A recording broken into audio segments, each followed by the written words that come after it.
It's now 6:02 p.m., and I am reconvening the public session. Roll call, please. Trustee Hodges. Present. Trustee Fox. Present. Trustee Young. Present. Vice President Flores. Present. President Amboy. Present. Trustee Arbab is absent. Okay. Trustee Valdez Jacobo. And Trustee De Leon. We have a quorum. Thank you. Please stand for the Pledge of Allegiance.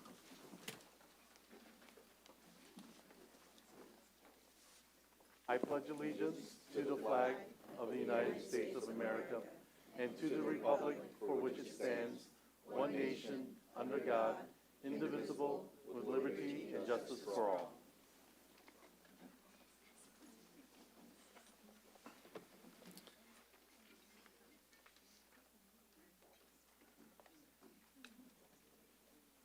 Okay, the board met in closed session to discuss the recommendations for student discipline matters regarding S2026-STP05. May I have a motion and a second to approve the recommendation regarding S2026 and STP05? Trustee Fox? I'll make a motion to recommend. Trustee Young? I second. Roll call, please. Trustee Hodges. Aye.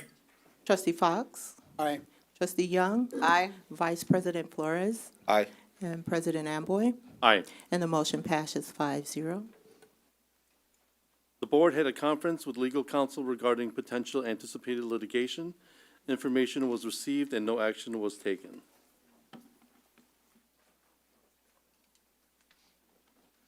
Down to the adoption of the board agenda. Superintendent Aurelio? Yes, we'd like to pull consent items 8H, 8O, and 8W, and we will be bringing those back in the June 17th meeting. May I have a motion to pull consent items 8H, 8O, and 8W from the agenda and adopt the remaining items as is? Trustee Fox? I'd like to make a motion to adopt the agenda excluding agenda item 8H, 8O, and HW. Trustee Young?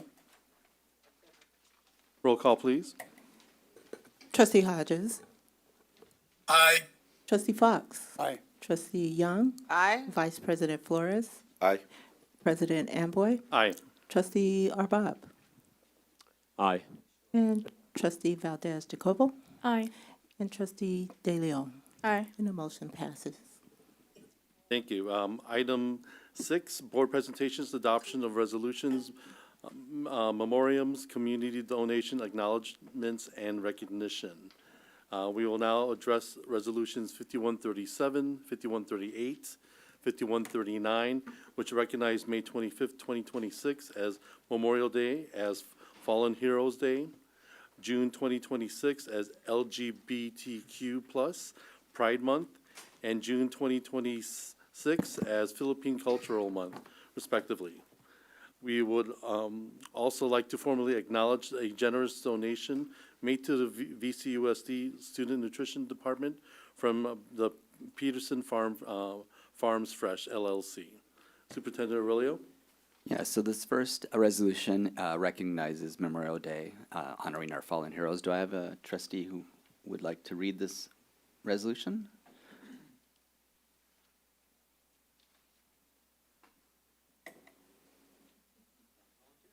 Vice President Flores?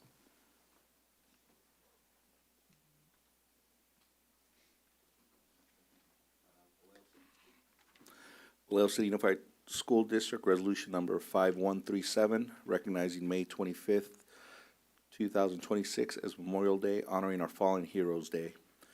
Whereas since our nation's birth, our beloved America has been blessed with an infinite chain of dedicated service members who have served with patriotism, honor, and distinction, and from the bombs bursting in air over New England to the halls of Montezuma, seas of the Philippines, skies of Europe, frozen tundras of Korea, rice paddies of Vietnam, and the mountains and deserts of Iraq and Afghanistan, our brave warriors have valiantly fought our country's battles in the land, the air, and sea. And whereas on Memorial Day, we pay tribute to Vallejo's 300 fallen heroes, World War I, 25, World War II, 230, Korean War, 12, Vietnam War, 29, Operation Iraqi Freedom, 4, and to all who have fought and died for our beloved country.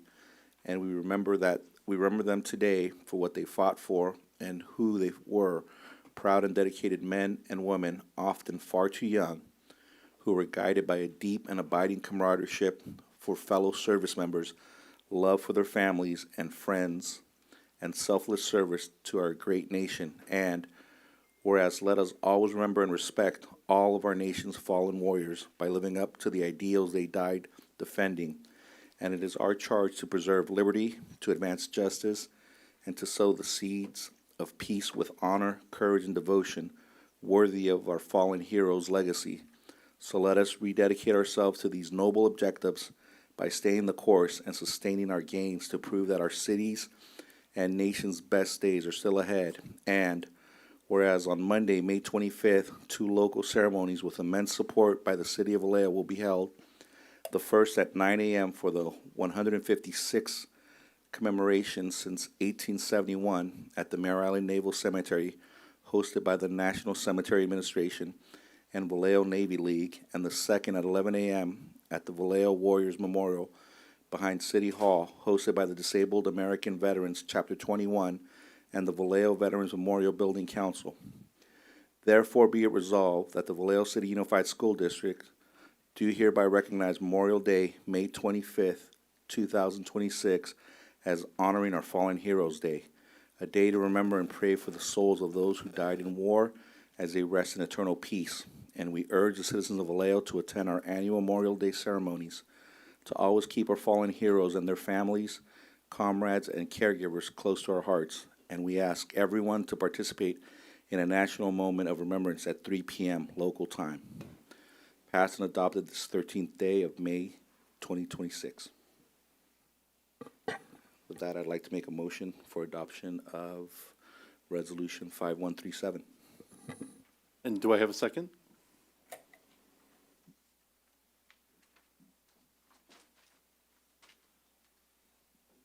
Second. Thank you, Trustee Hodges. A roll call, please. Trustee Hodges? Aye. Trustee Fox? Aye. Trustee Young? Aye. Vice President Flores? Aye. President Amboy? Aye. Trustee Arbab? Aye. Trustee Valdez Jacobo? Aye. And Trustee De Leon? Aye. And the motion passes.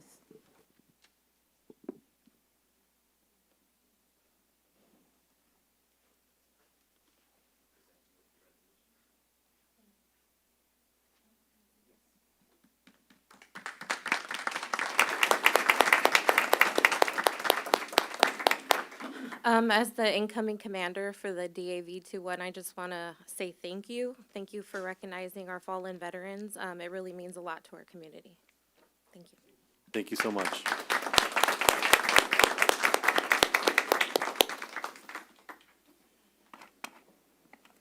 Our next resolution,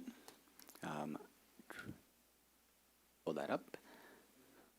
Resolution number 5138, recognizing June 2026 as LGBTQ plus Pride Month. Do I have a trustee? You're gonna have to, so, yeah, okay, perfect.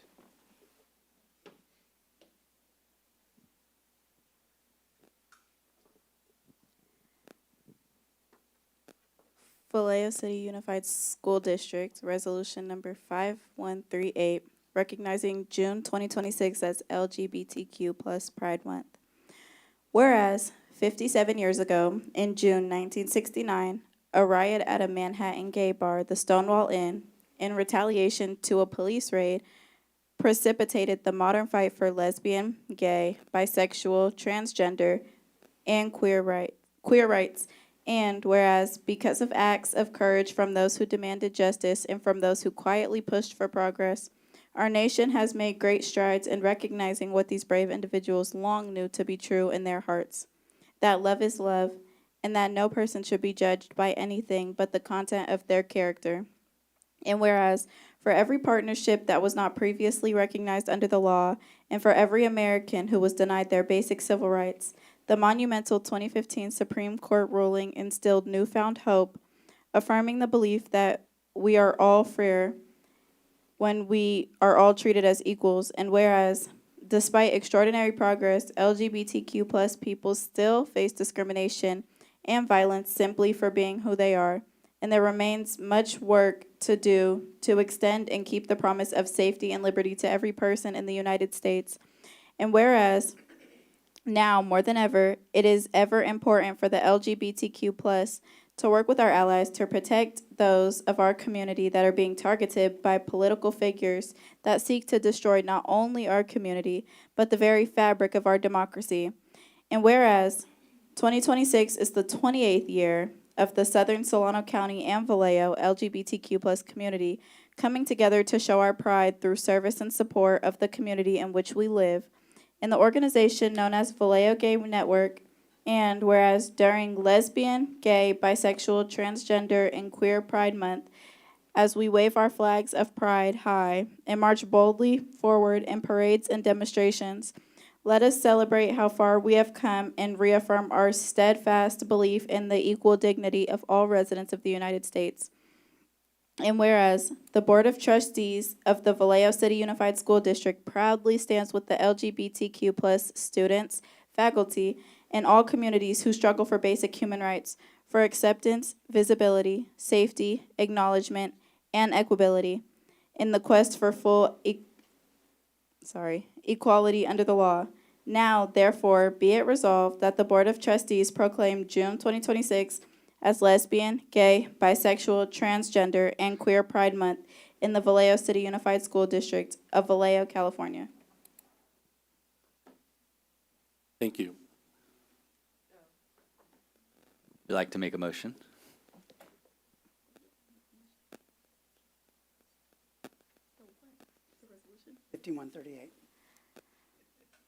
I make a motion to approve resolution number 5138. Thank you, Trustee De Leon and Trustee Fox. Second. Roll call, please. Trustee Hodges. Aye. Trustee Fox. Aye. Trustee Young. Aye. Vice President Flores. Aye. President Amboy. Aye. Trustee Arbab. Aye. Trustee Valdez De Leon. I'm sorry, Trustee Valdez Jacobo. Aye. And Trustee De Leon. Aye. And the motion passes. Before we move on, I do want to just announce that on June 1st at 4 o'clock, we have the Student Advisory Committee, but at the beginning of that committee, we are going to do a small celebration outside and raise the flag in front. So if anyone would like to join us, please come out June 1st, right here in front of the district office, so we can raise the pride flag. That's on a Monday. That is a Monday, June 1st. Thank you. And then our remaining resolution here is coming up. Resolution number 5139, recognizing June 2026 as Philippine Cultural Heritage Month. Thank you. I'll take the lead on this one. Okay. Vallejo City Unified School District Resolution Number 5139, recognizing June 2026 as Philippine Cultural Month. Whereas the Vallejo City Unified School District and the City of Vallejo actively support and bring together our diverse communities and generations with year-round celebration that promote inclusivity, unity, and civic pride, and our beloved city observes the month of June as Philippine Cultural Month to honor Filipino American heritage and history, and to celebrate their vibrant culture and significant contributions to our great and grateful nation. And whereas in 1898, U.S. naval forces departing from Mare Island Naval Shipyard in Vallejo sailed to the Philippines and directly contributed to the United States May 1 victory in the Spanish-American War, which preceded the Philippines' Declaration of Independence 128 years ago from Spain on June 12, 1898. And whereas this year also marks the 80th anniversary of both the Filipino community of Solano County Incorporated on April 6, 1946, and the Philippines' independence from the United States on July 4, 1946.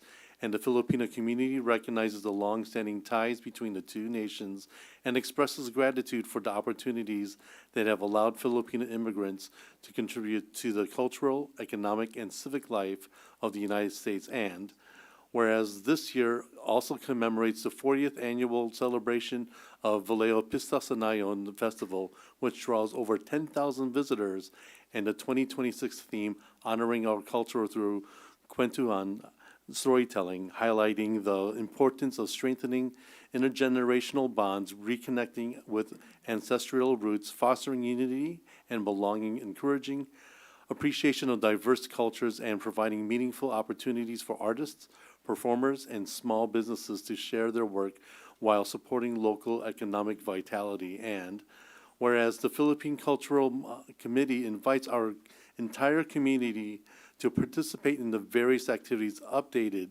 in www.vallejopistasanayon.com, especially the Grand Vallejo Pistasanayon Festival at the Mare Island Coal Sheds, 850 Nimitz Avenue, on Saturday, June 6, from 10 a.m. to 6 p.m.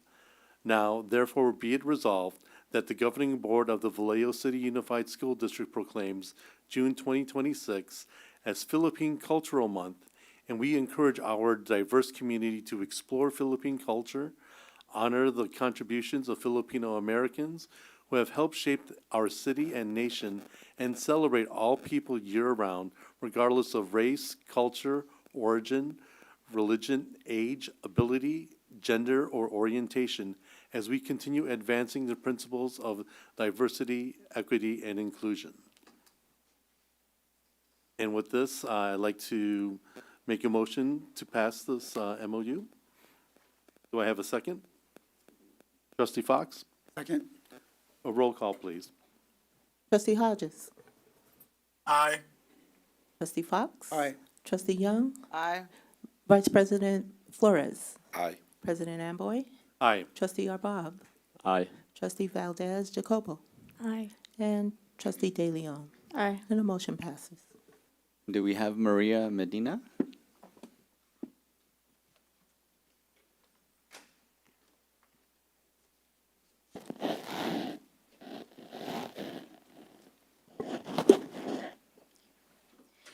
Good evening, President Amboy, Vice President Flores, Superintendent Aurelio, members of the Board of Trustees, and members of our community. On behalf of the Filipino community of Solano County Incorporated and Vallejo Pistasanayon, thank you for recognizing June as Philippine Cultural Month. This recognition is especially meaningful as this year marks several important milestones for our community. The Philippines will celebrate 128 years of independence. The Filipino community of Solano County is celebrating 80 years of service to the city of Vallejo and Solano County. and Vallejo Pistasanayan is celebrating 40 years bringing our community together through culture, food, music, dance, and storytelling. Before I continue, it is my honor to introduce the president of the Filipino community of Solano County, Annie Frias Ramos.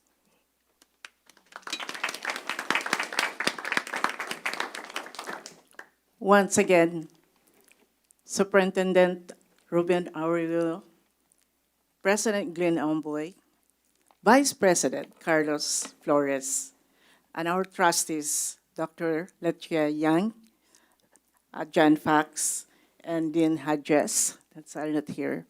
And we thank you very much for recognizing June 2026 as a Philippine Cultural Month. Once again, this year we celebrated 80 years anniversary of the Filipino community of Solano County, Inc. And again, we're celebrating the 40 years of our Pista Sanayon. This could not have been possible without our young adults taking over the festivity. And we need to continue and support them for the greater, not only for us, but the greater Vallejo.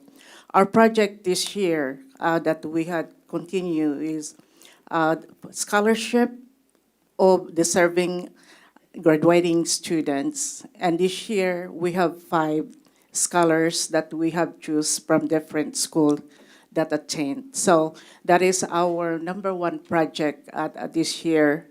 And again, we invite you at the Mare Island Coal Shed with a big Pista Sanayon on June 6, 2026. Thank you.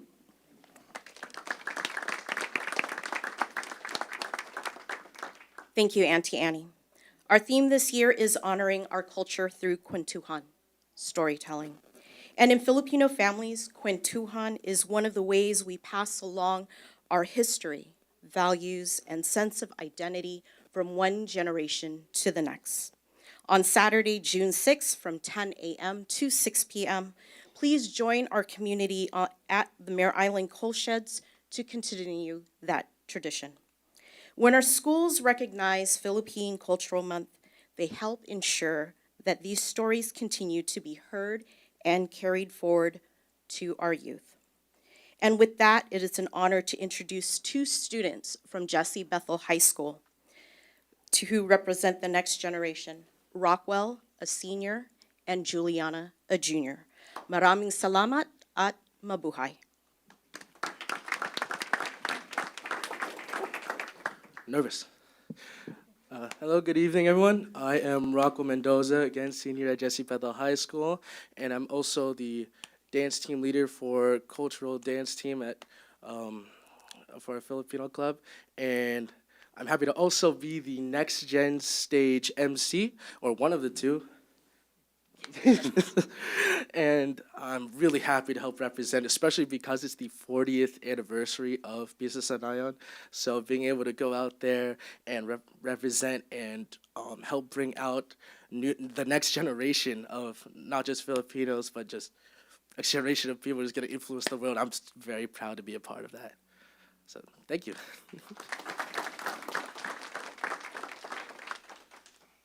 Hello, I'm Juliana Marinas. Like Rockwell said, I am from Jesse Bethel High School. I am a junior. This year, I am very proud in saying that I will be participating in Pista Sanayon not only as a person who attends regularly and yearly, but as someone who is being able to talk and as an MC this year. Thank you so much for allowing Pista Sanayon to take place on June 6th of 2026. I am very proud of my culture and very proud that I am willing to take a part and embrace my culture with other people. Thank you so much, and in other words, maraming salamat po. Thank you all. I do have Rockwell, Juliana. Oh, don't go yet. Dr. Young.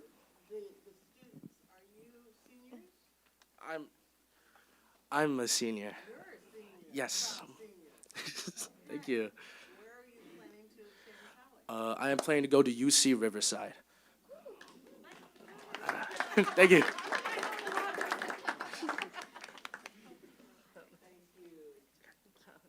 And Rockwell and Juliana, I do look forward to you performing.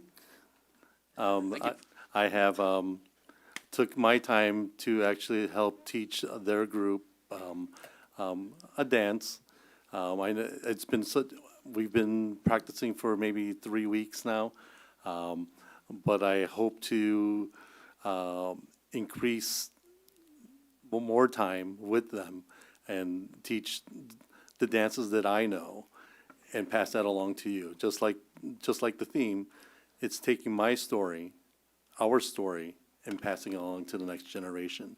And the way I love to do it is through dance. And I hope you guys participating and taking the time, you actually see my passion and why I do the things I do for our community. So again, with that in mind, I do want to present this to you guys.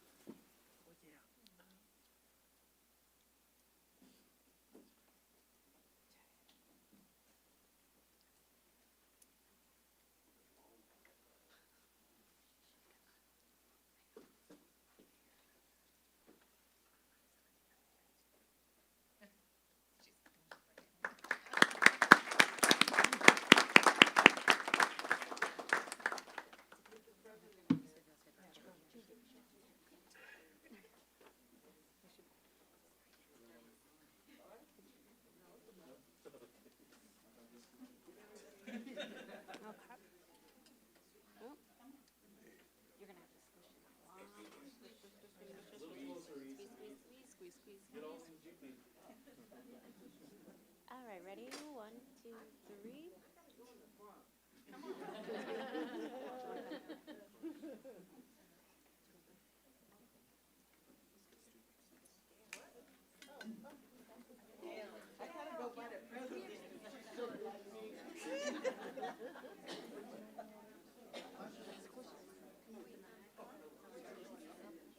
Ron, go here a little bit, yeah.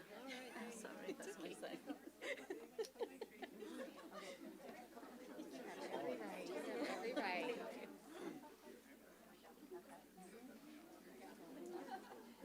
Smile. All right. Actually, no, you're going to need to put in more. Yep, squeeze in more. Okay, ready? 1, 2, 3. Okay. Don't move, don't move. More. Ready, smile. Okay, thank you.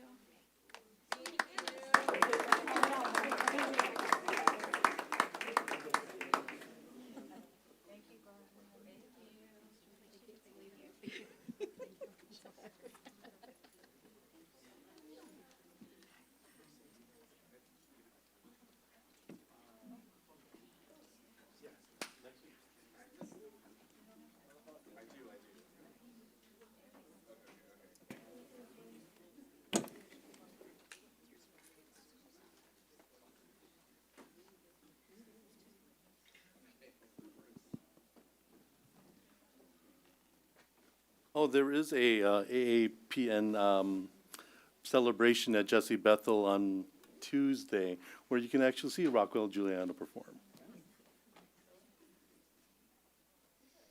All right, moving on to item 7 forum. Do we have any reports from interagencies? We do not. Okay. Do we have reports from VEA? I'm looking, do we have VEA this evening? Okay. None. A CSEA?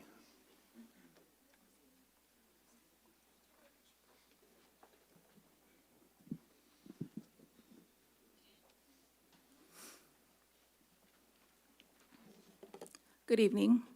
My name is Nikki Arenal. I am the second vice president of CSEA Vallejo Chapter 199, and this is our e-board. Excuse me. I just want to start off by thanking you for agenda item 6D from the May 7th, 2025 meeting that recognized last year's Classified School Employees Week. Since you don't have us on the agenda this year, I wanted to make sure the hard work of our classified staff is recognized. We are celebrating CSEW next week, May 17th to the 23rd. In 1986, California Senate Bill 1552 established the third week of each May as Classified School Employee Week in order to recognize the vital contributions of classified employees. Furthermore, Ed Code 445460 recognizes the third complete week of each May as Classified School Employee Week. Classified employees have earned respect as educators and partners in the education community. More importantly, they have become recognized as the essential frontline workers who keep our schools up and running while making a difference in the lives of the students they serve. Students thrive where classified work. With that said, I also want to mention that I'm standing here with our first VP, Andrew Tijan, as well as other members of our executive board. That's us. All right. Tonight, we are also here on behalf of the classified employees of this district who are tired, angry, and heartbroken. We are tired of being treated as if our jobs are numbers on a spreadsheet. We are angry that the people who support students every day are being asked to pay the price for decisions we did not make. And we are heartbroken because every day this district moves forward with these layoffs, it becomes clear that the people making these decisions do not fully understand the damage they are causing. Superintendent Aurelio, tonight, I am formally delivering a vote of no confidence letter in Assistant Superintendent of Human Resources, Matthew Chamberlain, with over 1,000 signatures attached.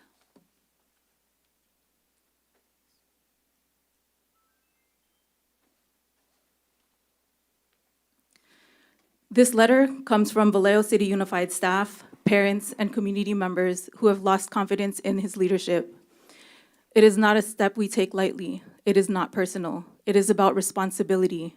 It is about accountability.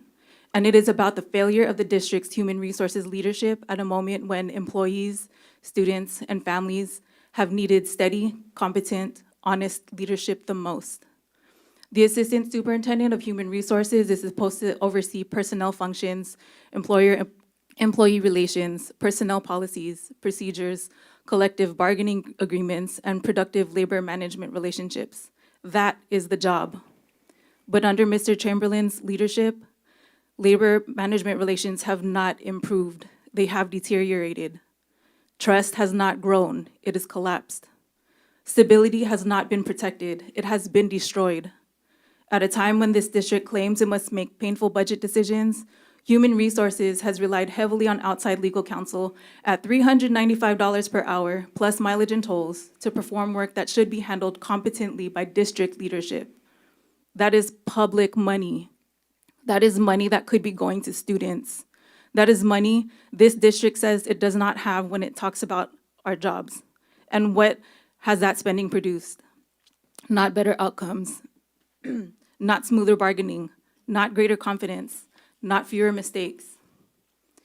During the layoff process, the district relied on outside counsel to determine bumping options and issue layoff notices, work that has historically been handled in-house.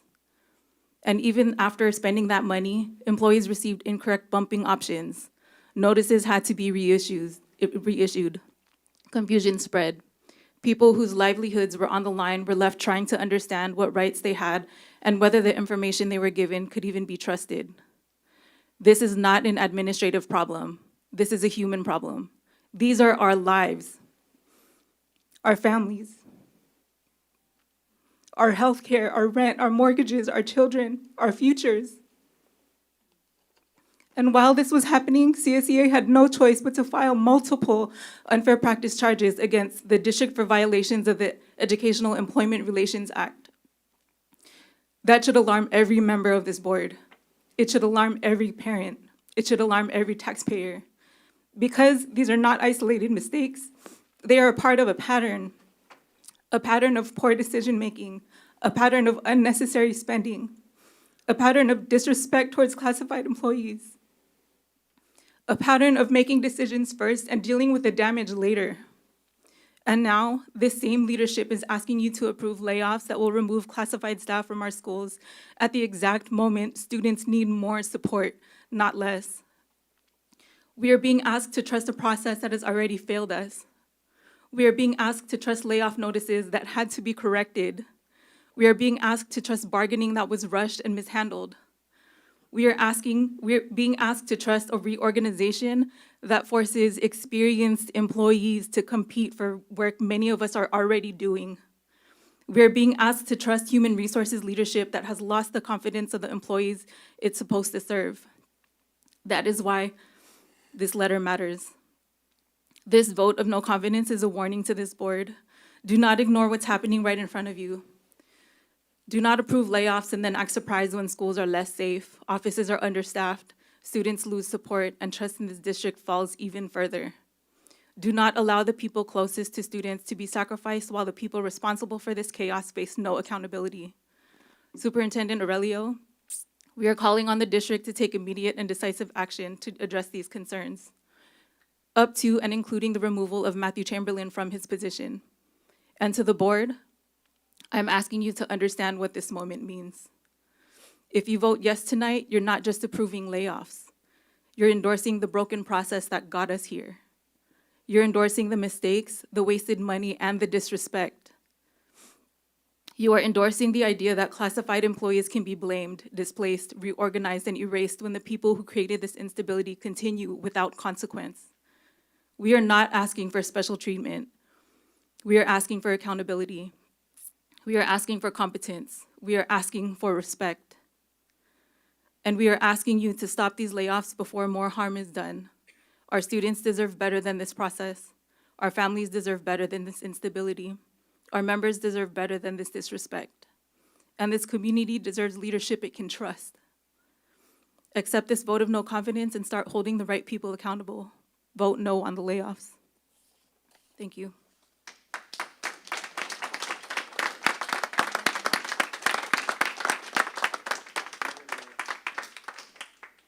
Name, Representative?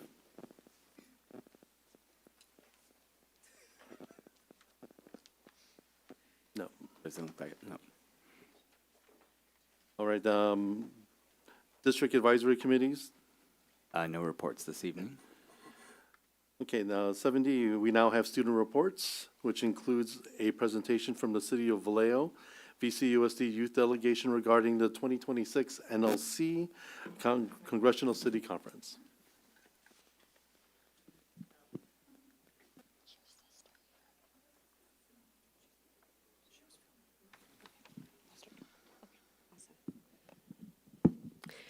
Good evening, President Amboy, Vice President Flores, trustees, and Superintendent Aurelio and community. My name is Victoria Grace Barksdale, the youth coordinator for the City of Vallejo, and it's always my honor to come before you to introduce some of our amazing VCUSD students and let them talk a little bit about our National League of Cities youth delegation trip. Next slide, please. So this year's conference was held in Washington, D.C. Every year, National League of Cities, which is an organization that supports civic engagement for youth, connecting youth leaders across the nation to other youth leaders, other elected officials and stakeholders, hold a conference specifically about congressional issues, challenges that communities face across the U.S. This year's youth delegates, a few of them aren't able to be here, so I'll announce them while letting the other ones announce themselves. Tatar Arbob, junior class president from Jesse Bethel High School, 11th grade. Lanaya Dunn, NAACP, Youth Secretary, Vallejo Branch, John Finney High School, 12th grade. And Verania Cornejo, Health Club and CSF president from Vallejo High, 12th grade. And with that, I will let the students talk a little bit about their outcomes of the trip.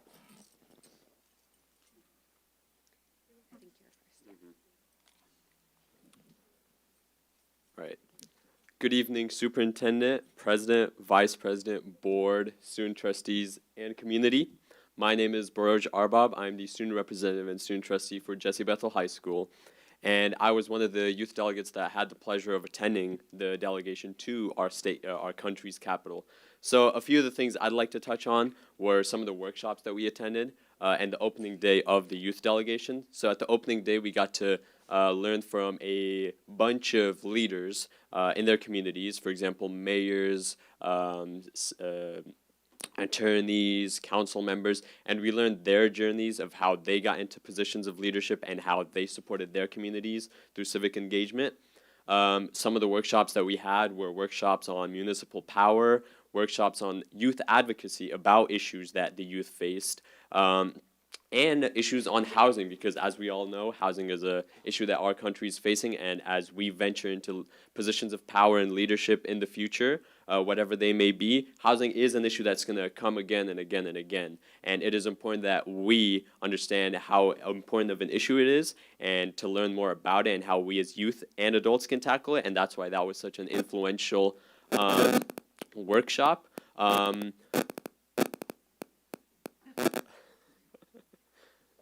One of the biggest takeaways from the conference in general was just the connections that we made, because we met with so many wonderfully talented youth delegates from across the country. Notably in the top right-hand corner, we met delegates from Tampa Bay, Florida. And again, what's really insightful about this is because we met with people of such diverse backgrounds, and as we know, backgrounds shape our perspectives. And if you have a more holistic view of things, you'll make a better approach and solution to problems. And we also got to attend the adult conference, where we heard from panels of leaders such as the mayor of Harrisburg and other communities throughout the country. And as a whole, I'd just like to say thank you to Vallejo City Unified School District and its coordination with the City of Vallejo in funding and organizing the trip, because it was, again, an honor and privilege to attend this and go to the capital of our country. It's a once-in-a-lifetime opportunity, so thank you, and I'd like to turn it over to our next youth delegate. Good evening, everyone. My name is Zerva Rashad, and I am the ASB president at Vallejo High School. I'm also a junior. With that being said, unfortunately, my fellow delegate, Veronica Cornejo, like Ms. Grace mentioned, was unable to attend this evening. With that being said, I'd like to start with our visit to Howard University, where we were guided by Vallejo graduates Jade Best and Marquise McLeod from Elite Public Schools, and Nia Flood from our very own Jessie Bethel High School. They didn't just show us around campus, they really took the time to walk us through what their day-to-day lives look like. From balancing classes to finding community and opportunities on campus, they were honest about the challenges of adjusting to college, but they really also emphasized how important it is to stay motivated. They also spoke about the powerful legacy of Howard, reminding us that leaders like Kamala Harris and Chadwick Boseman once walked those same paths. Being there made history feel real and showed us what's possible. We also had the chance to sit in on a panel, ask questions, and have real conversations about college life, majors, and career paths. That experience made college feel less intimidating and a lot more attainable. Jumping to my personal favorite, we had the opportunity to visit Congressman Garamendi's office. His office staff was incredibly kind and gave us an insight on their journey. We got to see how his staff works behind the scenes to support both the congressman and the community. They explained how their roles range from meeting with constituents and responding to concerns, to researching policy, helping draft legislation, and preparing for hearings. We also learned that their office staff works people back home with things like navigating federal agencies and accessing resources. He also has an office in Fairfield, Vallejo, and Richmond, California. If that wasn't enough, Congressman took us to a real congressional hearing and gave us a shout out. The hearing was based off the Coast Guard and the importance of ship repair and building, just like the work done right here at Mare Island. The hearing was also focused on the Polar Star, returning from Antarctica after a 146-day deployment. Before I leave the podium, thank you to the City of Vallejo for giving me this opportunity to represent and bring back all that I learned, which is a lot. Lastly, me and Verania would like to give Miss Kelly Dixon and Miss Victoria Grace Barksdale a huge shout out for being the best chaperones. Thank you.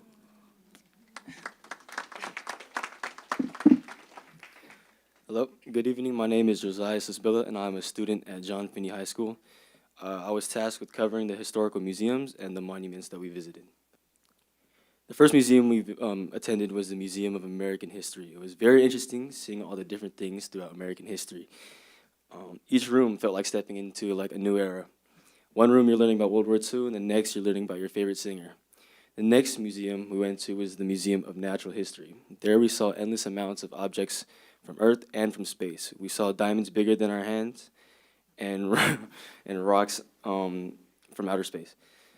Rooms there range from animal evolution history to geological history. Lastly, the monuments. We visited Washington Monument and Lincoln Memorial. My personal favorite was Lincoln Memorial because you could see the Washington Monument from inside it. It was interesting seeing these structures of history after seeing them all in movies countless of times. And the views there were amazing. That makes you forget that you walked a couple miles to get there. This trip was personally an eye-opener. It helped me get out of my comfort zone and explore a new experience and a new part of me. I'd like to thank the school district for making this trip happen and our chaperones for coming with us and giving us an experience that we will not forget. Thank you.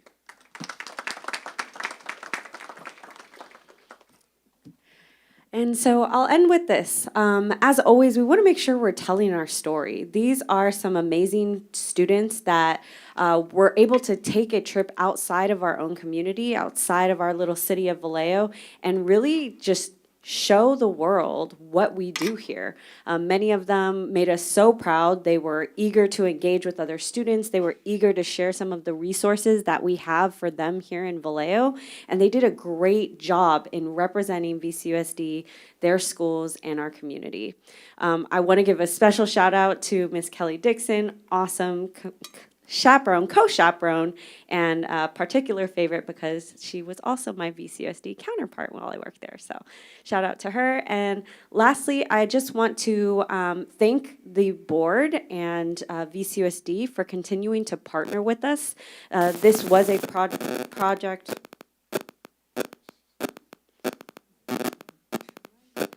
So am I doing something wrong? Okay. This was a project brought up through the 2x2 committee, which is a City of Vallejo and VCUSD collaboration. I find so much value in being able to take these students and get them civic engagement, education, allow them to explore areas outside of Vallejo, and really just get them engaged and see policy in action. And so again, thank you so much. Thank you. Young? Thank you for sharing. I always enjoy the feedback that you bring back to us from that experience. Each one of you had a lasting experience that will take you through a lifetime. My question is, how can we extend this out to more participants? And what do we need to do as a board in order to make that happen? So currently our MOU with the district does run through the end of this school year. We are looking to re-enter into an MOU in the future. Unfortunately, because I will be on leave coming here shortly, we're going to pick this back up when I get back, which will be probably the end of this year. What we do want to do moving forward is the City of Vallejo does want to open some of this up to all Vallejo youth. And so we can certainly work with district staff to see how we can particularly fund this type of opportunity. Right now we share funding responsibilities between VCUSD and the City of Vallejo. That might look a little bit different if we open this up to other Vallejo students. So one other thing to consider is that the conference does have a specific capacity that they'll allow. This is something that they started with this conference. We actually got waitlisted, and originally we generally take 8 students. We were only allowed to take 6 students and 1 chaperone this time. So something to consider. But I think what we're also going to look at is other opportunities, local opportunities, or closer to home. We have some great connections with Assemblymember Lori Wilson's office, with Congressman Garamendi's office here, with our state representatives, and there's so many other opportunities beyond just National League of Cities that we can explore partnerships on. I think some of the opportunities that you can explore is that was very beneficial to my sister when she interned in Washington, D.C. for, I think it was Miller, Senator Miller was there then. And she did an internship from Vallejo High School there after she graduated. So it's very important to think of outside the box when you're going to meet your constituents. How can this benefit later? An internship is very beneficial. And it's like a pathway to other things. So that's something to think about too. Thank you. Trustee Flores? Thank you for the presentation, and thank you, students, for representing Vallejo City Unified in the way you did. I think one thing I would want to comment on would be that I would encourage, and in any way I can help, to continue to do these trips to DC, because like the gentleman said, that when you're there in front of the monuments, it just brings it to life. You know, I didn't go to DC until I was in my 40s, and to be there and in front of the monuments was just so overwhelming. So I can't imagine it as a young student how powerful that can be. So I would love for it to continue, and we could share it with as many folks as possible. The one question I have for the students are, you know, I noticed in your presentation you mentioned that you made connection with folks out of Florida. What are some of the commonalities in your experiences, you know, that you can share, like, because we have West Coast and all the way on the East Coast, but you know, what were some of the things that you found that you could bond on, that you can discuss, or that you feel that all students throughout the country are facing, and maybe it's something we can look at?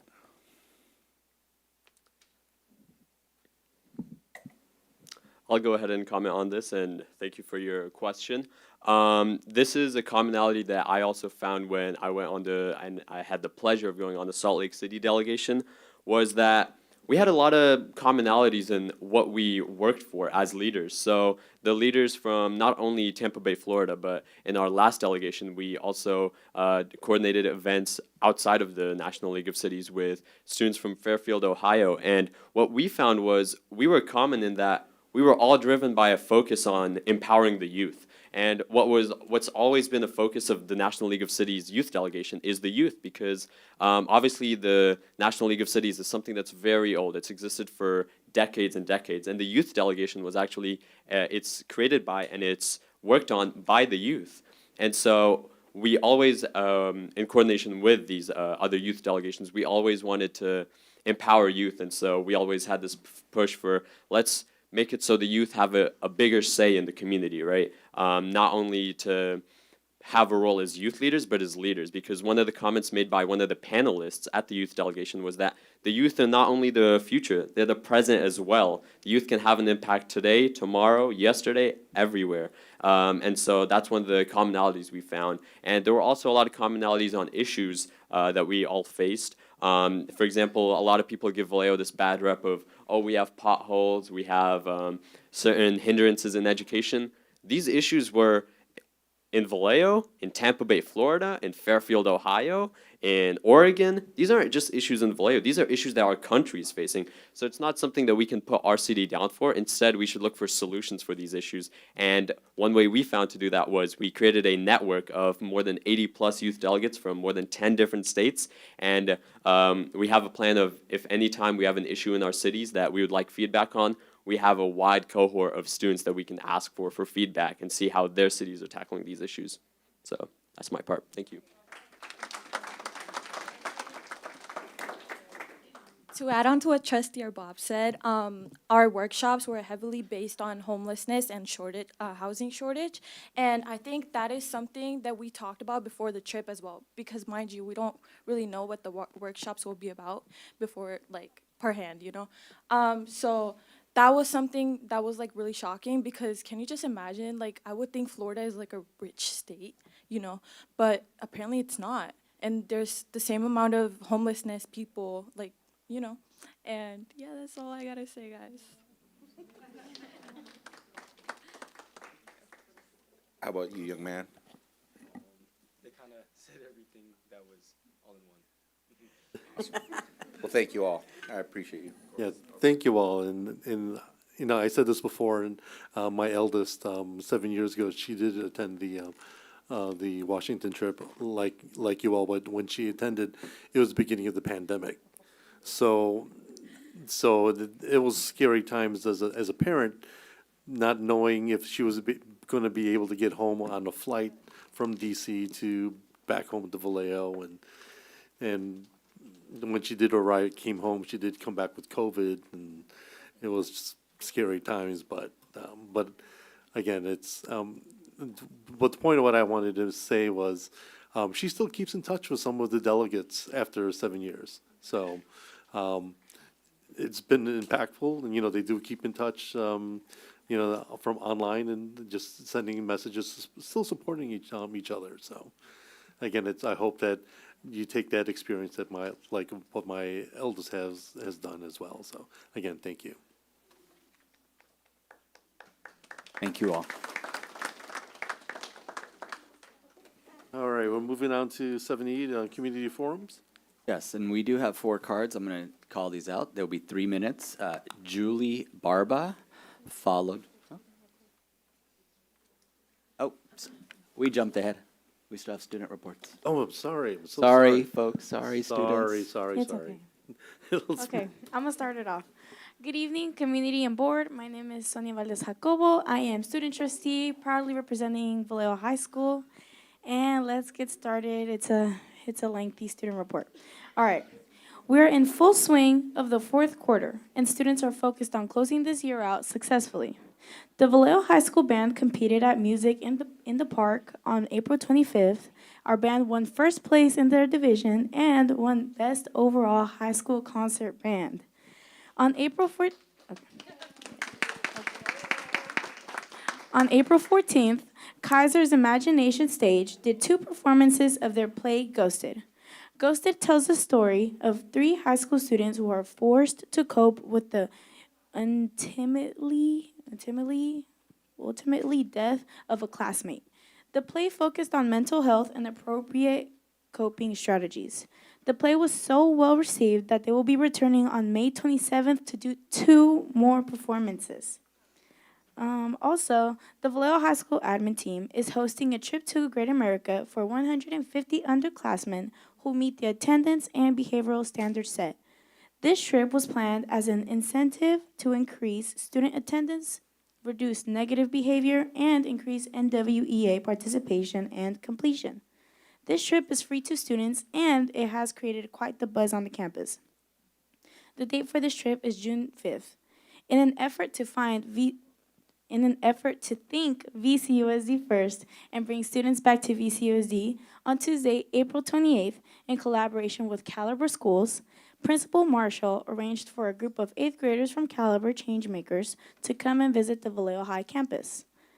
This visit was designed not only to bring students back to VCUSD, but also to expose them to life at Vallejo High School and to shine the light on all the awesome things happening at our school.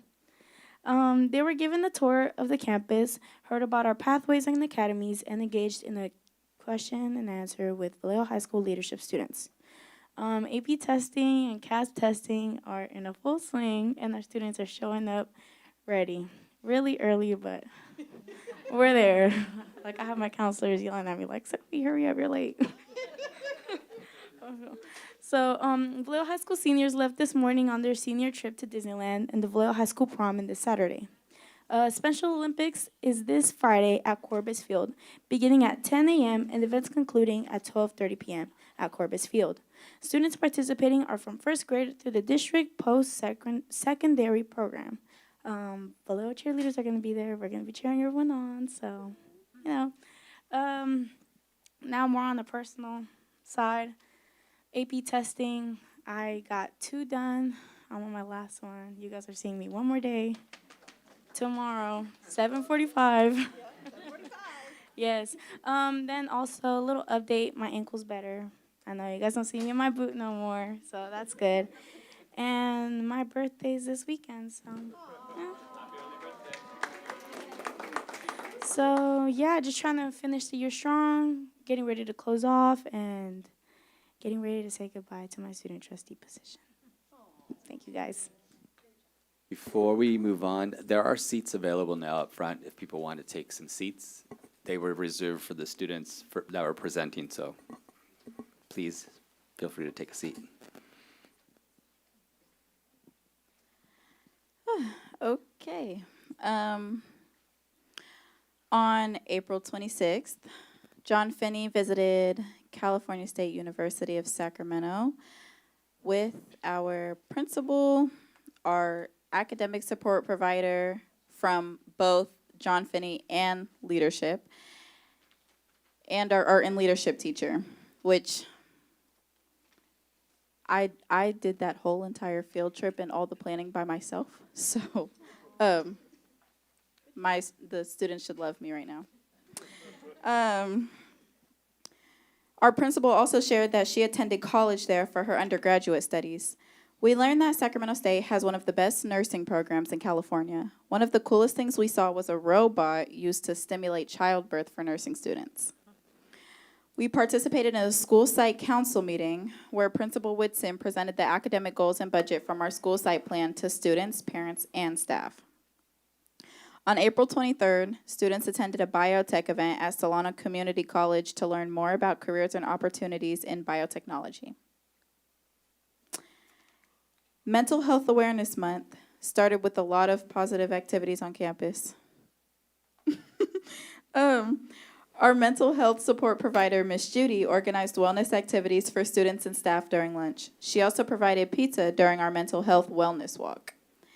Leadership students, including me, mainly me, made morning announcements every day, sharing mental health tips and promoting Spirit Week activities.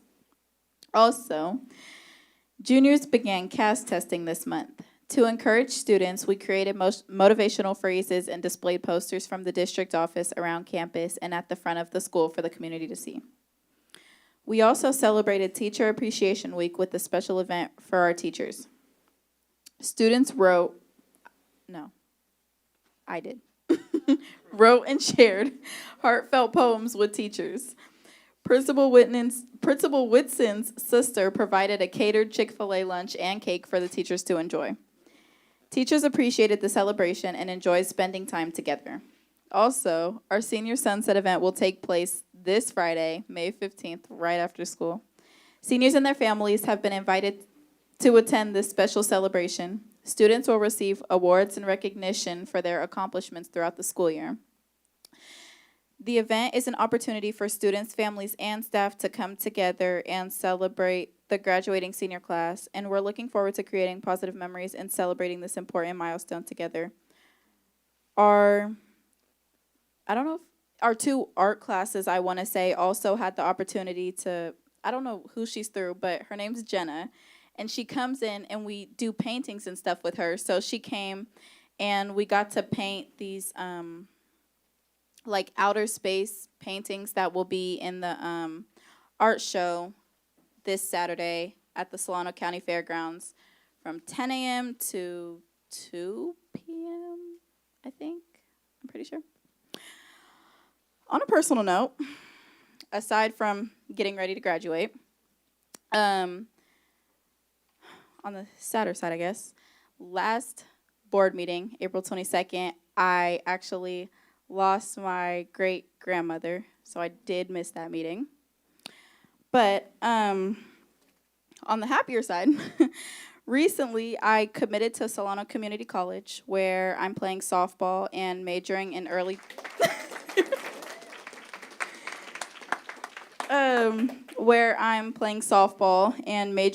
childhood education. On Monday, I turned 18. And today, I got my permit.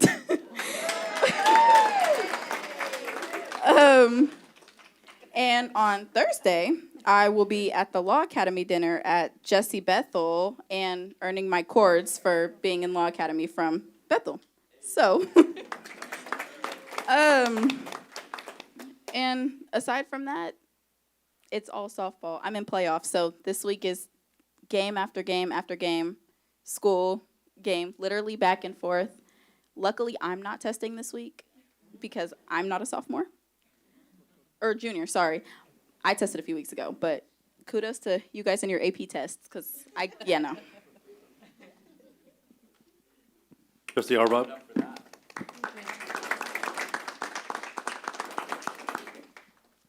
All right, well, good evening again.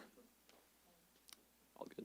Superintendent, President, Vice President, trustees, student trustees, and community. My name is Burj Arbab. I'm the student representative and student trustee for Jesse Bethel High School, and I'm a junior.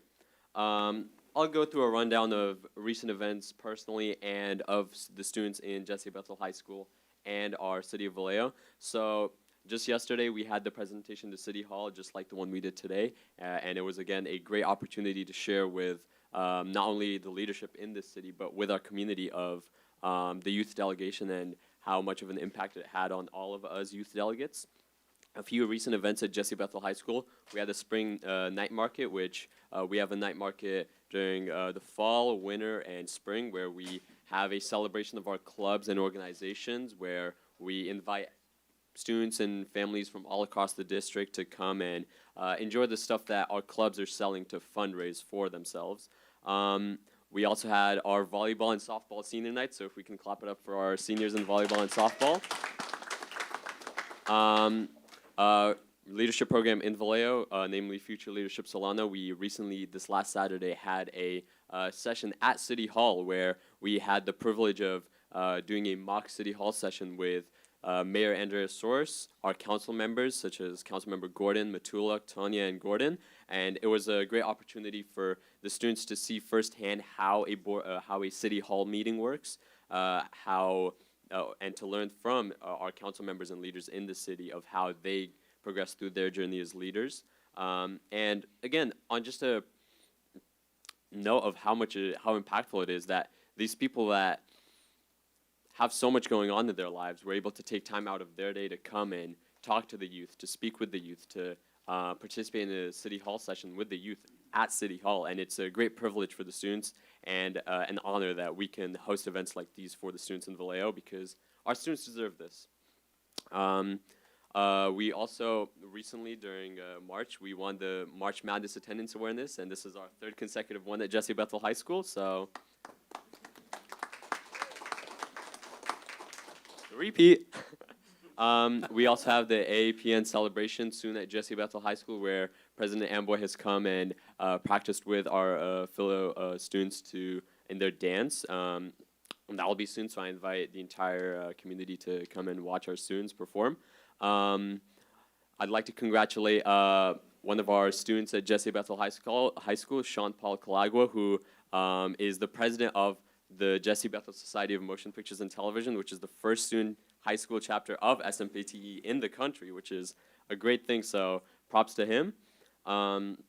Children's Wonderland, we recently, as part of FLS, Future Leadership Solano, we went there and represented and talked to families and students and encouraged them to join the program as a way to develop their leadership skills. Prom recently ended, and as the junior class vice president, I hosted it alongside my other junior officers, and it went smoothly, so it was great. And at Jesse Bethel, and recently as a district, we had the Staff Appreciation Week, and I think we all know how important staff and teachers are to the community, right? A lot of you are here today for that, and I just want to, if we can have a moment to clap it up for our certificated staff and teachers, because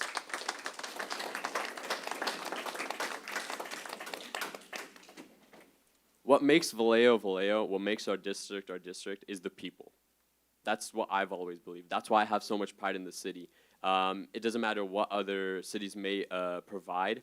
This city provides a lot, and it also has the best people I've ever seen in the city. I've been to so many different countries, so many different states, and the people in this city are remarkable. The staff here care so much for the students. The teachers here teach with so much passion. They have engaging curriculums, and that's why at Jesse Bethel High School, our leadership class, we created letters of appreciation to all of our certificated staff and teachers to show gratitude of how grateful we are to have them teach us and be with us every day at school. And again, our teachers are what makes us, and our staff are what makes us. It's not the curriculums or anything. We keep coming back every day because of the hard work they put in.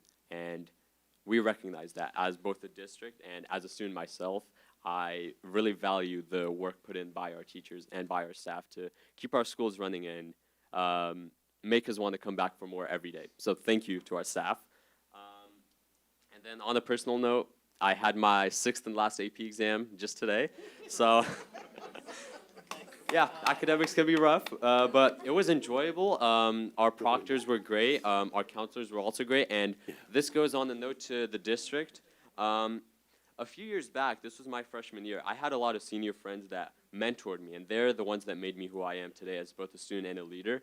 And they'd often mention that they never took, for example, AP Calculus, the AP exam, despite being in the class. They never took AP Lang. I believe my good friend and mentor, Julio Vasquez, mentioned how his AP Lang exam, there were less than 10 people that took the exam because, unfortunately, students couldn't pay for it, and the upsides for taking the AP exam just weren't worth the cost.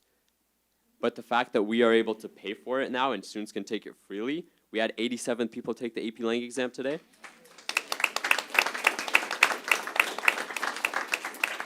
We had upwards of 100 students take the A-Push exam, AP Gov, AP World.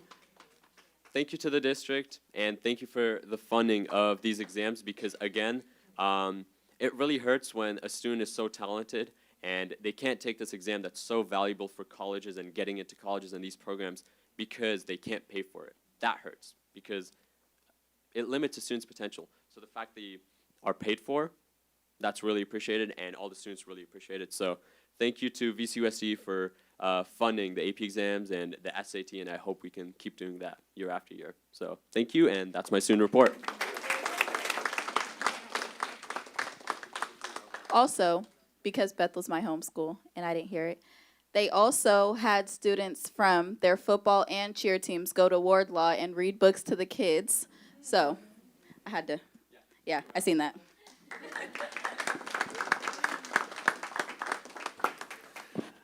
Thank you. Again, moving down to community forums. Okay, we have 4 cards. Julie Barba, Hazel Wilson, Kayla Duenas, and Sheila Womack in that order. Yeah, you'll each have 3 minutes. Good evening, board members, Superintendent Aurelio. I'm here this evening as a deeply concerned parent of an 8th grade Hogan Middle School student regarding the recent threat that was made against the school involving a potential shooting. I'm extremely disturbed not only by the seriousness of the threat, but also by the district's failure to promptly notify parents and guardians. As parents, we entrust the district with the safety and well-being of our children every single day. Learning after the fact that there had been a threat to, quote, shoot up the school was alarming and unacceptable. Many students were terrified throughout the day. Numerous families had to abruptly leave work to pick up their children because they feared for their safety. While law enforcement was reportedly notified, parents, the very people responsible for protecting and supporting these children, were not informed in a timely manner. The lack of communication created confusion, panic, and a loss of trust between families and the district. Situations involving threats of violence should never be minimized or withheld from parents. Even if the threat was ultimately determined not to be credible, families still deserve transparency and the opportunity to make informed decisions regarding their children's safety. Additionally, I am disappointed by the treatment that I received when I came here to the district office to express my concerns. Rather than being met with empathy, professionalism, or reassurance, district staff were dismissive and rude during an already emotional and frightening situation. Parents advocating for the safety of their children should never feel disrespected or ignored. What is the emergency communication protocol for threats? We need to ensure that the greater transparency regarding how threats against our children are communicated to families. Does there need to be training for district staff on how to appropriately respond to concerned parents during crisis situations? Student safety must always be the district's highest priority. Parents deserve timely communication, respect, and transparency when incidents of this nature occur. I hope the board takes these concerns seriously and works towards restoring trust with families in this community. I was ashamed by how this was handled and how I was treated when I came in. Thank you. Thank you. Hazel Wilson.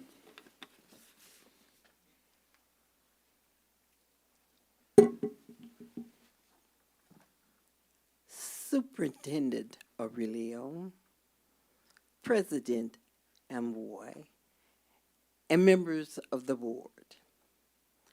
I am here this evening to commend the Willie B. Atkins program on a very, very nice spring conference.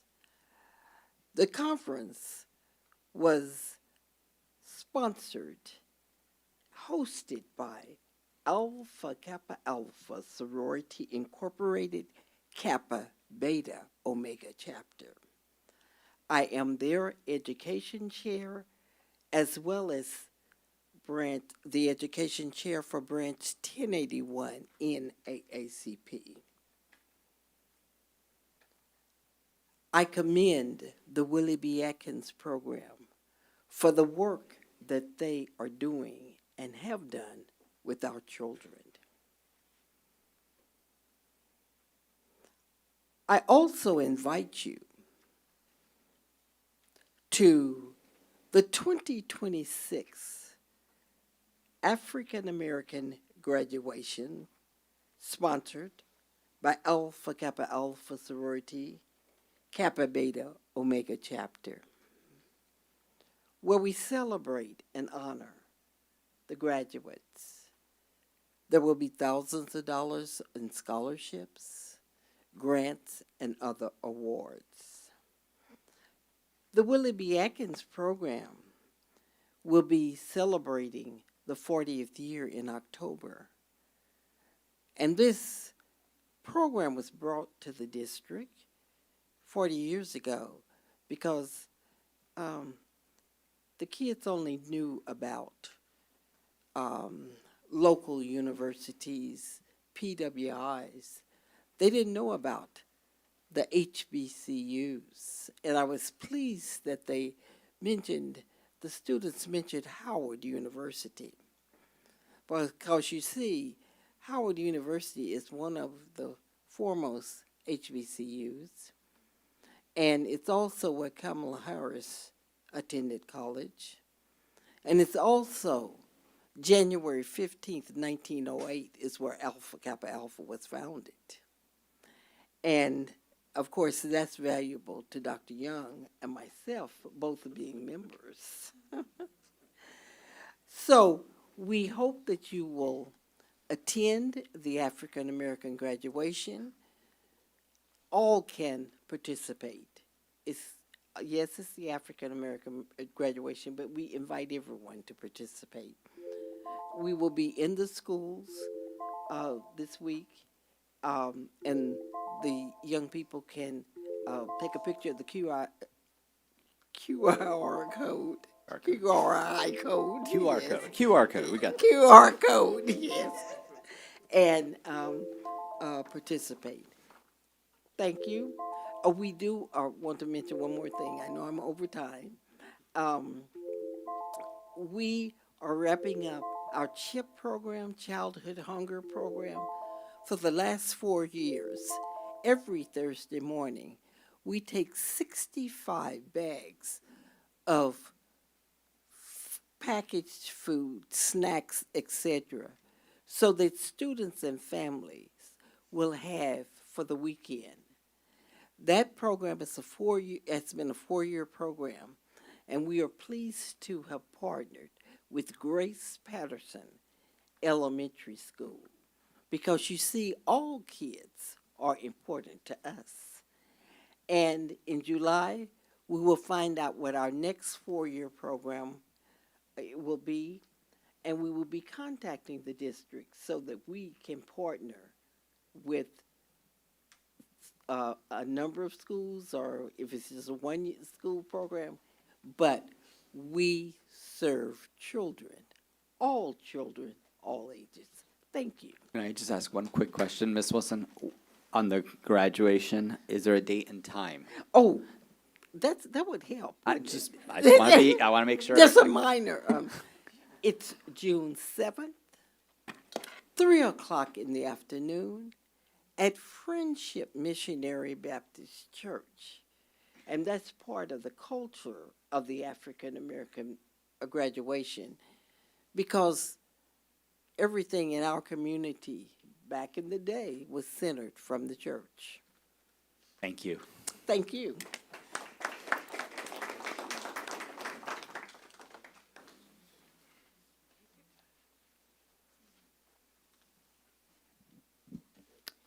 Good evening, board members. I'm speaking tonight as both a classified employee and an appointed CSCA job steward. I want to express serious concern regarding what I believe are ongoing attempts by the Assistant Superintendent of HR to undermine union representation while claiming to support lawful union activity and employee representation. Beyond public statements, I have personally experienced inconsistent treatment while carrying out my responsibilities as a job steward. In October 2025, as a jacketed and appointed union steward, I shadowed our chief steward during a transportation route bid to ensure the process followed our collective bargaining agreement. On that day, we questioned management regarding parts of the process to ensure compliance with our contract, yet HR raised no issue with our presence or representation. In December 2025, I attended another bid. HR was present to tell us we can't speak to our members during the bid, which we respected, but they did not object to our presence. Yesterday, I attended yet another bid at the request of a unit member, especially important given the department's new interim leadership. Another steward attended to shadow me. Again, HR was present, but the moment I approached the table, the tone completely shifted toward me. I was repeatedly told I did not have the right to be there and was pressured to leave despite previously being allowed to perform these exact steward duties.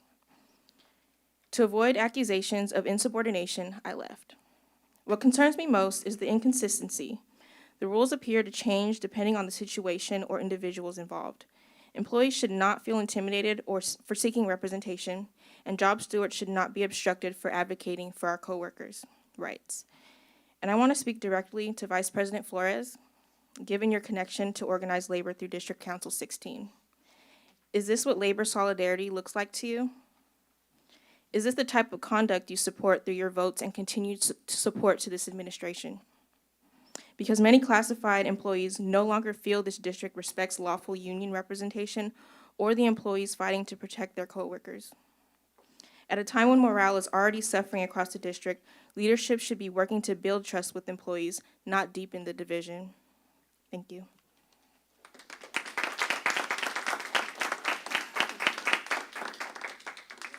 Sheila Womack.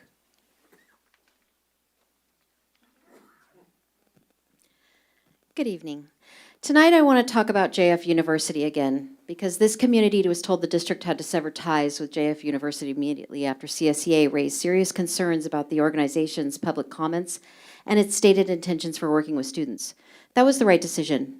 But now we have learned something deeply troubling. After those concerns came to light, the district still issued 2 checks to JF University.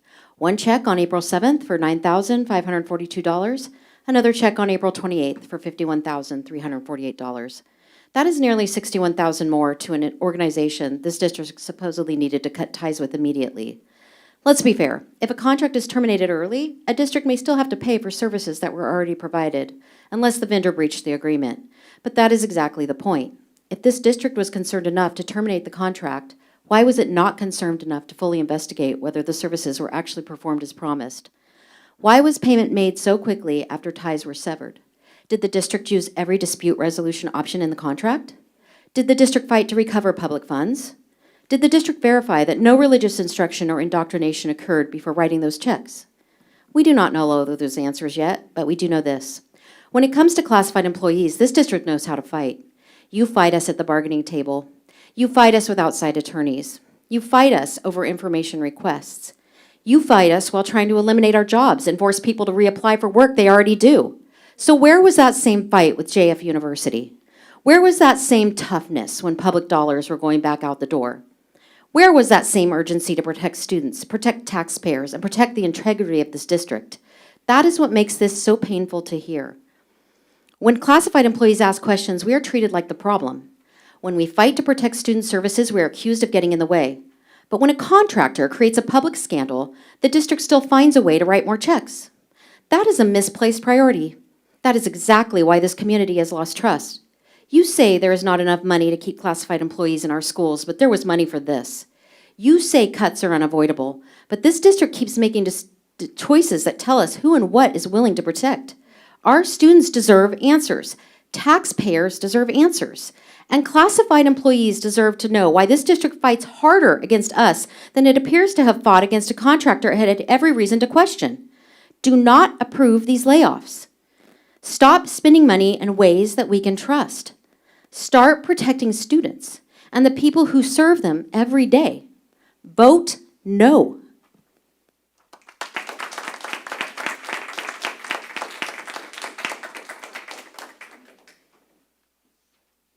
Yeah, that's all for that item.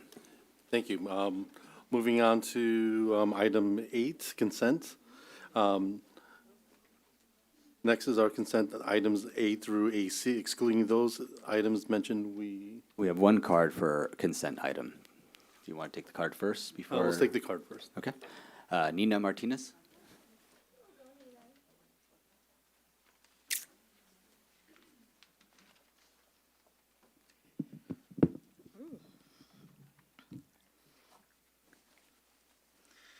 Okay, let me start by asking, how many board members have been a part of a union? Okay, if you have been, and you have read this agreement for VACE, the Vallejo Association for Confidential Employees, you would know that some of these articles are against Ed Code and our others are just wrong. I have been with the district since 2016, and as a former confidential, the district has used the CSEA contract to support their documents for confidential employees for years, possibly decades. Here are some of the exceptions that they did not use for confidential employees. Article 1, the list of CSEA positions. Article 8, transfers. Article 12, uniforms for operations department. Article 16, grievances. Article 17, organizational security dues. Article 18, effects of agreement. And Article 19, duration of agreement. Everything else, all the other 12, have been used to support confidential employees.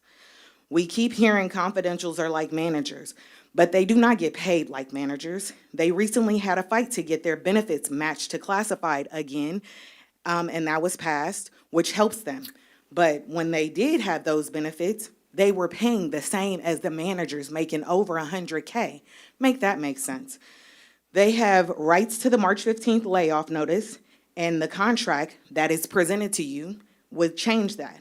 The articles that they have used, the most details are will only benefit the district and get rid of confidentials without cause, without stopping them from fighting for themselves in the discipline articles and other stuff. So I hope that you really reviewed it. Not only is it poorly written, it is missing confidential secretary, staff secretary 4 in human resources. How are you missing one of your confidential employees? That doesn't make sense. That is not right, not inclusive, not equitable for the staff. I urge you to vote no or remove it and have them do something else, but I believe that they can't even do what they're trying to do now. And I do ask that those who are admin assistants and looking for support and you do not work in confidential and work in negotiations, you have a right to be a CSEA member. Come and join us.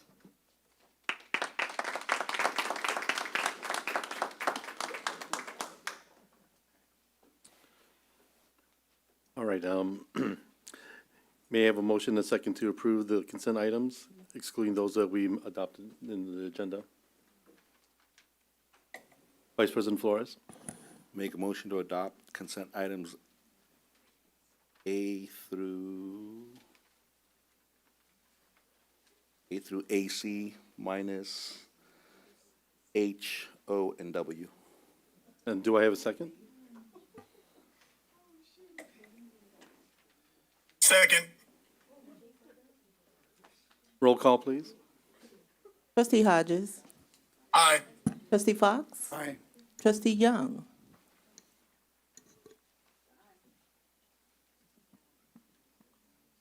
Aye. Vice President Flores. Aye. President Amboy. Aye. Trustee Arbob. Aye. Trustee Valdez Jacobo is absent. Trustee De Leon. Aye. And the motion passes. Before we go on to the next item, we wanted to introduce a manager. Yes. President Amboy, Vice President Flores, trustees, Superintendent Aurelio. It's my pleasure this evening to announce the new Vice Principal for Wardlaw Elementary School, Jesuina Taylor.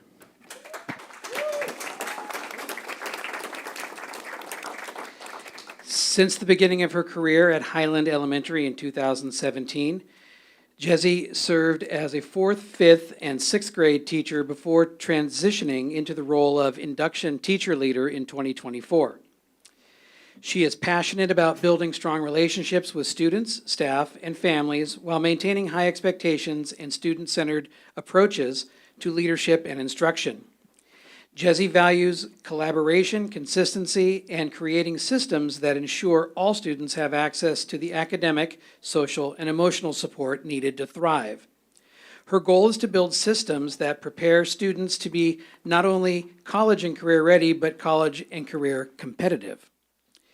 Jesse says she is deeply aligned with the VCUSD's mission and values, and she is excited for the opportunity to continue partnering with the district leadership, the VCUSD school board, staff, families, and the greater community in support of student success. Congratulations, Jesse Taylor.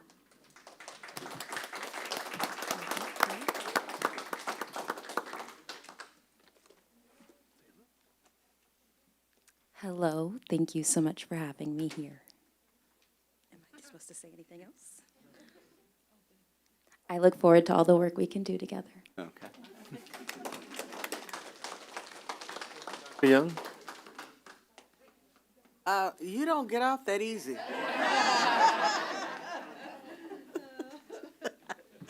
Welcome. Thank you. But you know, you gotta have to get a little bit more. Quit being so shy. This is not a shy district. Yes, ma'am. Okay. Welcome. Thank you.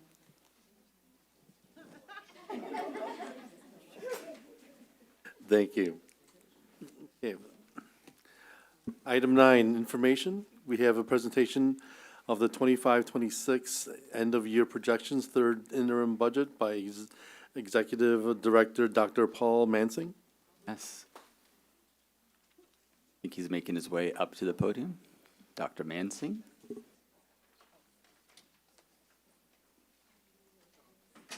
Good evening. Be able to see here. Now I can see everybody.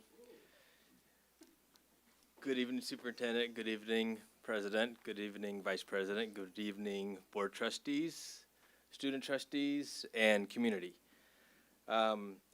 For information item 9A, I am providing the 25-26 end-of-year financial projections for Vallejo City Unified School District. This report provides a summary of the district's projected financial positions for all major funds as of June 30th, 2026.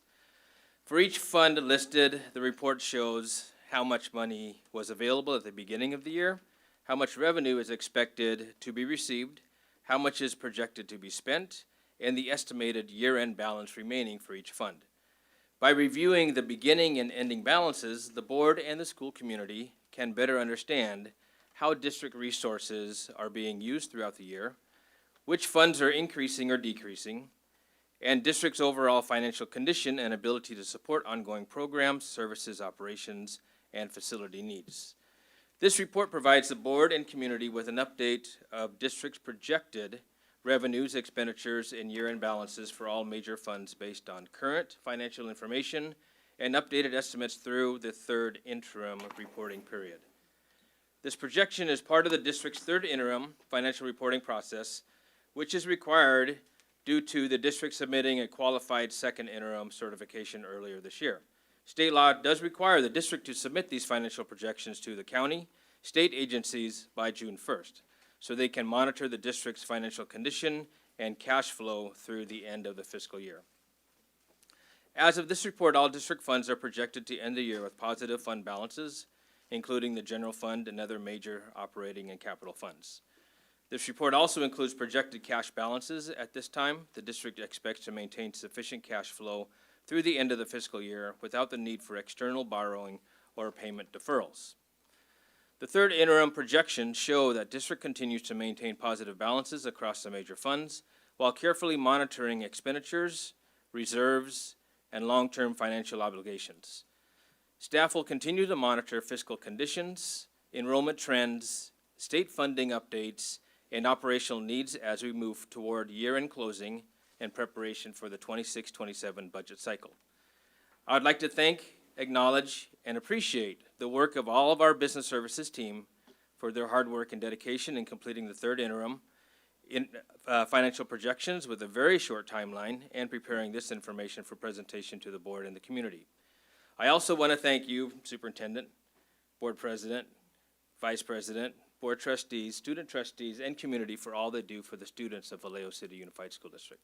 Thank you.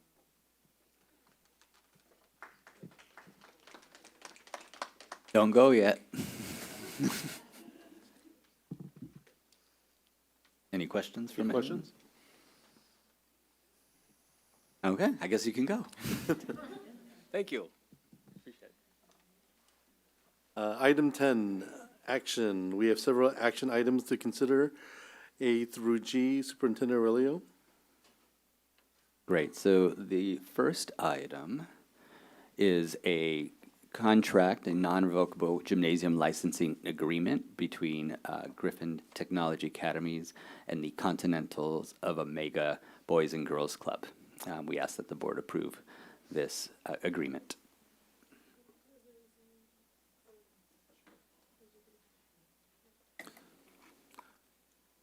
Vice President Flores.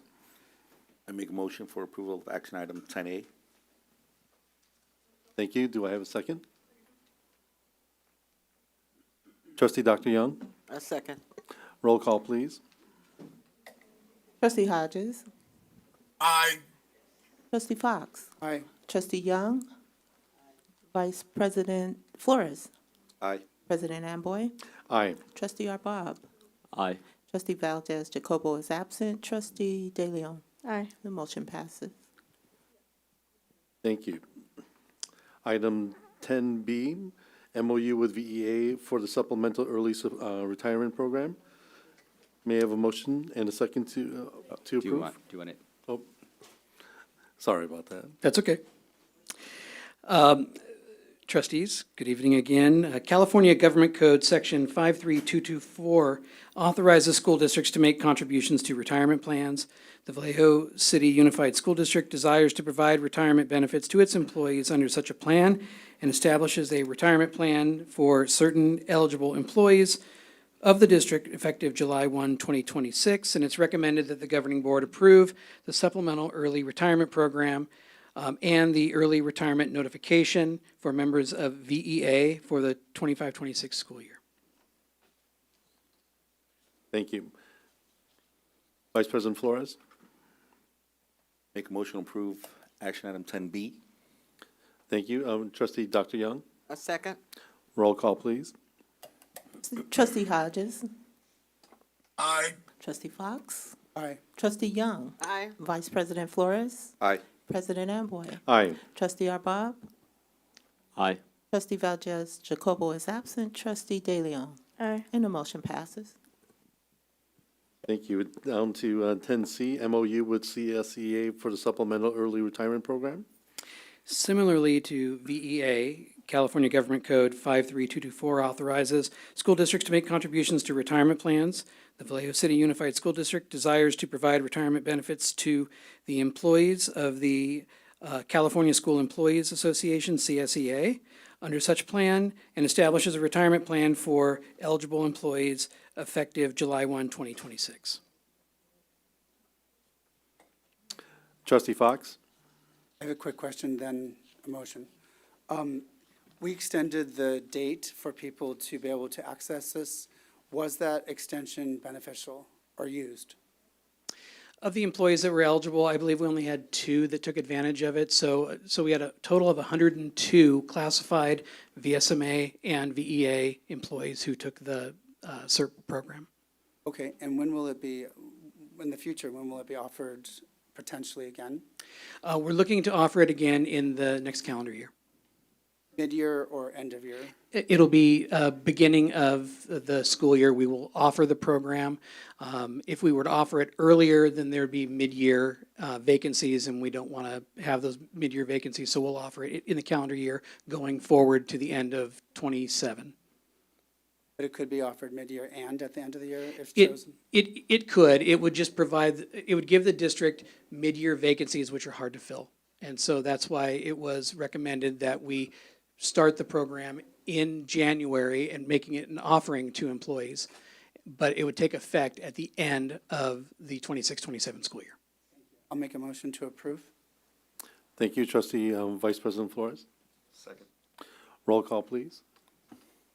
Trustee Hodges? Aye. Trustee Fox? Aye. Trustee Young? Aye. Vice President Flores? Aye. President Amboy? Aye. Trustee Arbob? Aye.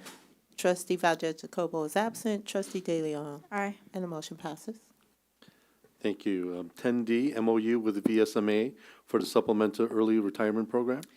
Finishing the trifecta of the SERP MOUs, again, California Government Code 53224 authorizes school districts to make contributions to retirement plans.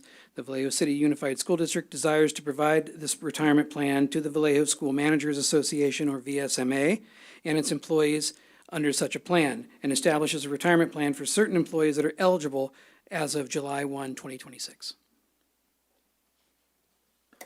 Vice President Flores. Make a motion for adoption of action item 10D. Thank you. A second? Roll call, please. Trustee Hodges? Aye. Trustee Fox? Aye. Trustee Young? Aye. Vice President Flores? Aye. President Amboy? Aye. Trustee Arbob? Aye. Trustee Valdez-Jacobo is absent. Trustee De Leon? Aye. And the motion passes. Thank you. 10E, adoption of Resolution 5144, adoption, modification, or rejection of proposed OAH decision from the reduction in force hearing involved classified employees. Trustees, on February 11, 2026, the Governing Board adopted Resolution 5111, authorizing a reduction in classified services due to the lack of work or lack of funds pursuant to the applicable provisions of the California Education Code. Affected classified employees were provided notice and proposed reduction in force and their right of requesting a hearing. A hearing was conducted before the Office of Administrative Hearings on April 28, 2026. The Administrative Law Judge has now issued a proposed decision regarding the district's classified reduction in force proceedings. The Governing Board may adopt, modify, or reject the proposed decision that's before you now. And before we do a motion, there are cards for this item. So could we take the cards before a motion? Yes. Okay. So Nina Martinez, Nikki Arenal, and it just says Selena. So no last name.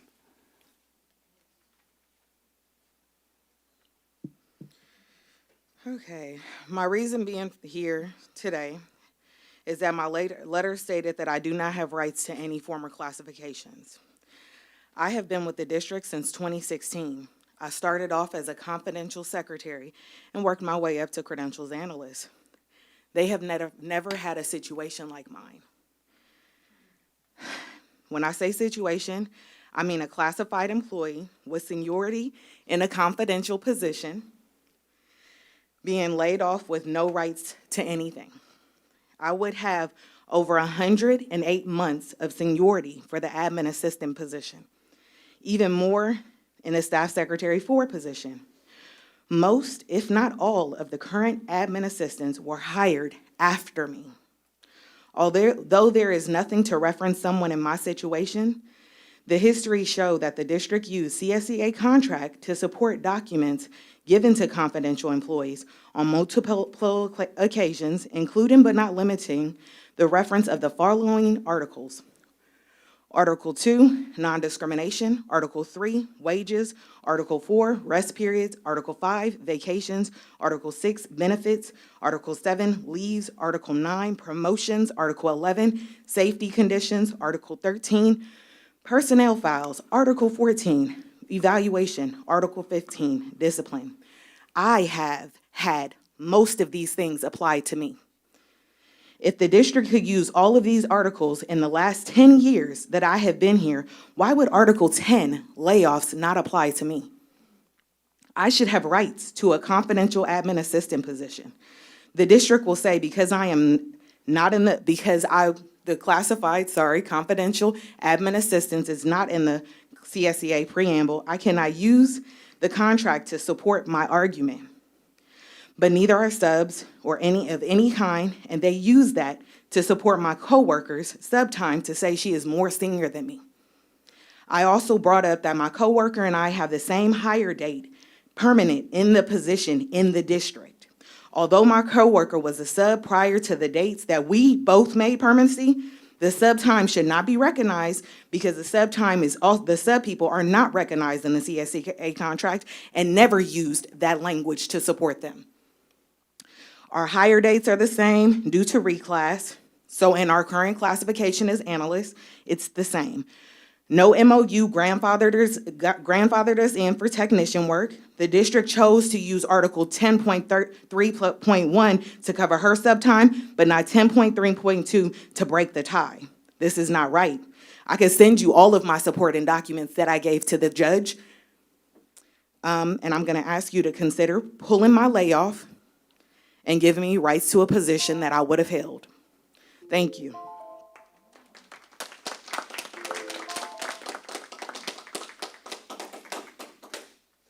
Nikki?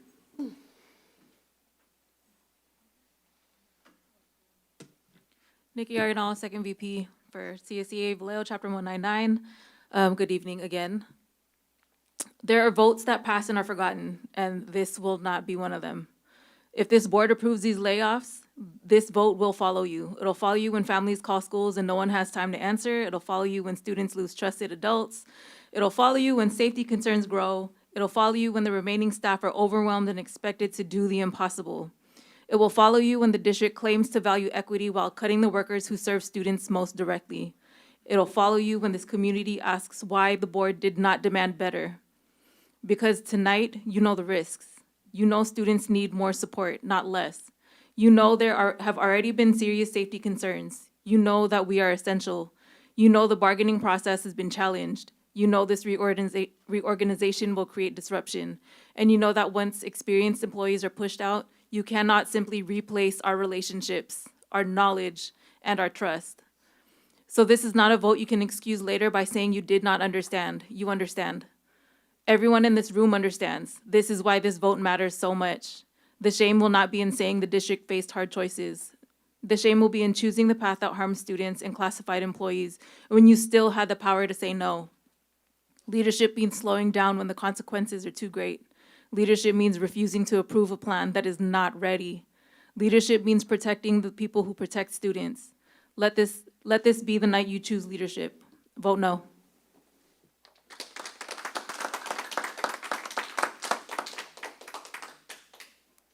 Is Selena? Okay, thank you. Hi, my name is Selena Perez. I'm a community member. Good evening, Superintendent, President, Vice President, trustees, student trustees. Good evening. Every time we come before this board, we hear that these are hard decisions. We hear that nobody wants to make cuts. We hear that the district values classified employees. But valuing your classified employees is not something you say right before you vote to lay them off. Valuing them is something you prove by fighting to keep them. Let's be honest about what these layoffs really mean. They mean students will lose them. Families will lose them. Teachers will lose them. Schools will lose the people who keep the day moving when everything else gets hard. These are the people who answer the phone when a parent is scared. They are the people who help a student who is crying. They are the people who clean up the mess, fix the problem, open the gate, serve the meal, help in the classroom, and make sure someone is paying attention. This board should stop pretending that classified layoffs are somehow separate from student learning. They are not. Students do not learn well in schools that are unsafe, understaffed, disorganized, dirty, unsupported, and unstable. Students do not thrive when the trusted adults they count on are suddenly gone. Classified employees are not extras. They are not optional and are not background support.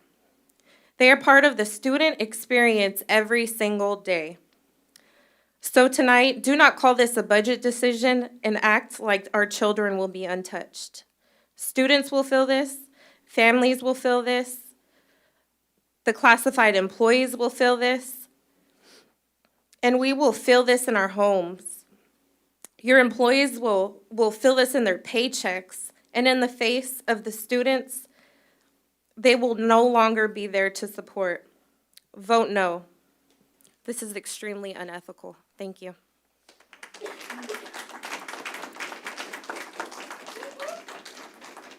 That's all the comment cards for that item. May I have a motion?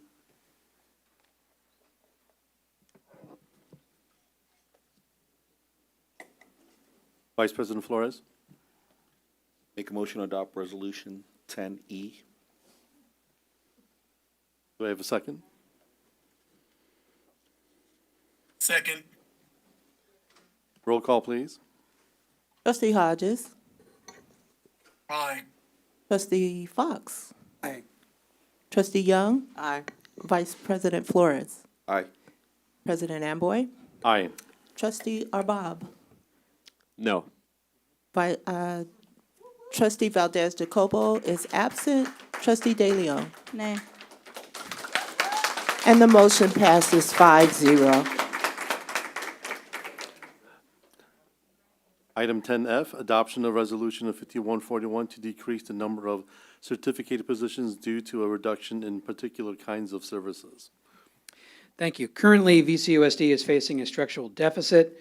The district has determined it is necessary to reduce staff due to school closure, consolidation, and programmatic changes. In an effort to address these fiscal concerns, the Vallejo City Unified School District and Governing Board is presented with a resolution to adjust particular kinds of services due to budget reductions for the 26-27 school year. The district's focus is to maintain fiscal solvency and avoid loss of local control. The total number of certificated positions to receive a final notification of layoff is 3.0 FTE. We do have two cards for this item. So if we can have Crystal Points and Rhea King. Good evening, school board members, superintendent, and also student trustees. We want to provide you with an update since I last spoke regarding counselors. We, the VCUSD counselors, have met with multiple people in the district office to address our concerns as part of VEA. And these are student concerns. That's not staffing, that's our students. Please remember, we are a small group of 13. Our counselors with contractual limits is 1 to 500. This year, both of our comprehensive high schools, Jesse Bethel and Vallejo High School, we have 4 counselors. We also have academic support providers that have been cut. Next year, we are allocated 2 counselors per comprehensive high schools. So that means we'll only have 2 at Jesse Bethel, and we'll have 2 at Vallejo. Counselors with no caseload maximums, we have 1 McKinney-Vento counselor. We have 2 middle school counselors serving 8th grade. We currently have 2. We're going down to 1. Sorry. Whew. At the Vallejo Adult School, we have 1 counselor. We were quite pleased and look forward to continuing our collaboration with district staff members so we can maximize our impact on students across our 3 domains, which are social and emotional, academic, college and career development. Our job duties and professional credentials requires us to provide services in all, I said all areas of the MTSS framework. Dwayne Jones provided some information for you, and I've included in your packet. Also, Angela Kelly Santos, our McKinney-Vento counselor, provided a comparison of our neighboring school districts.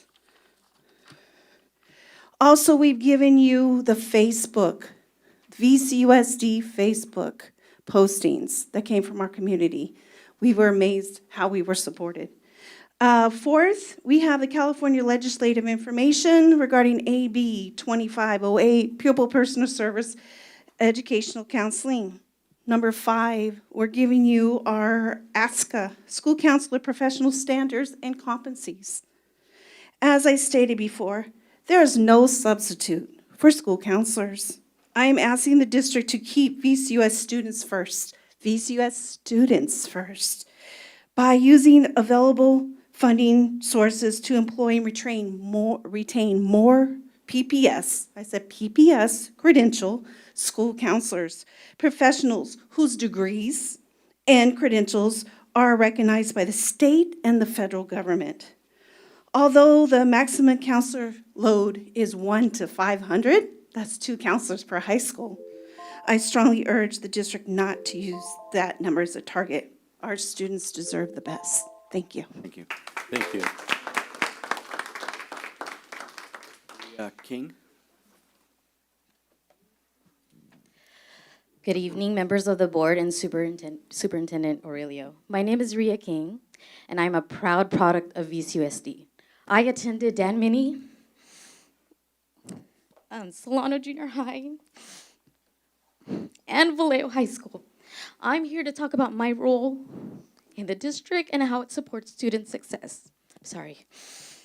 After 15 years as a high school counselor at VHS, I decided to take a chance and go to the middle school. As a college and career counselor, I'm currently at Hogan Middle School, the only true middle school in the district, with 850 students. I'm here because I understand the gravity of our budget crisis. As we lose a few of our counselors, academic support providers, and other critical staff, we face a support deficit our students cannot afford. Since 2005, our middle school counselors have lacked permanent guidance. I'm here to show you that restoring these roles, specifically the role of the middle school counselor, isn't just a budget line item, it's about human connection required for student survival. And I want to share my work starting towards the end of this school year. This is where I believe my work begins. I have been currently meeting with the 5th and 6th graders at the elementary schools. They're pleasant. And I prepare them for the transition to the middle school because it's scary.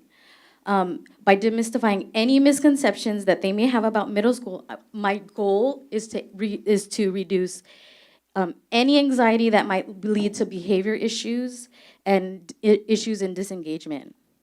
Once these students arrive at Hogan Middle School, they have access to the College and Career Center.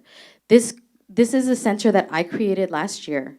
It houses 16 computer desktops, stations, and students have access to californiacolleges.edu to build their academic identity. But the center is more than just a computer lab.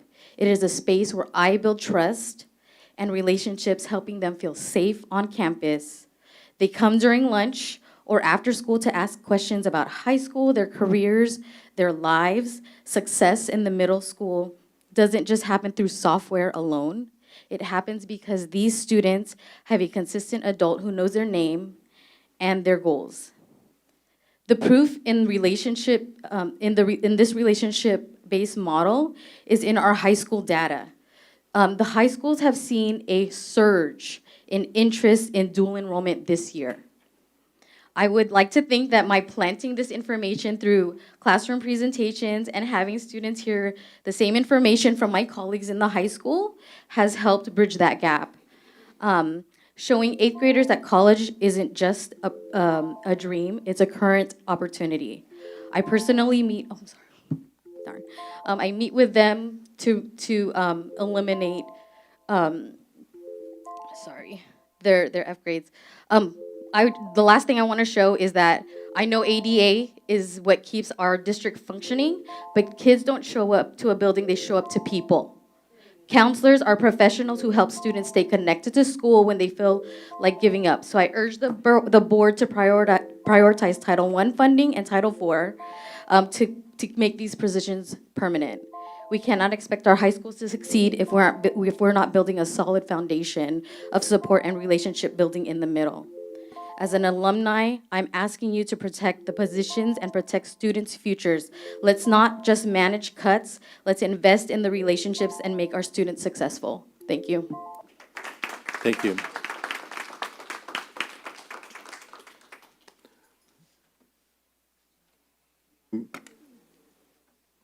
Yes, Dr. Young, you have a question?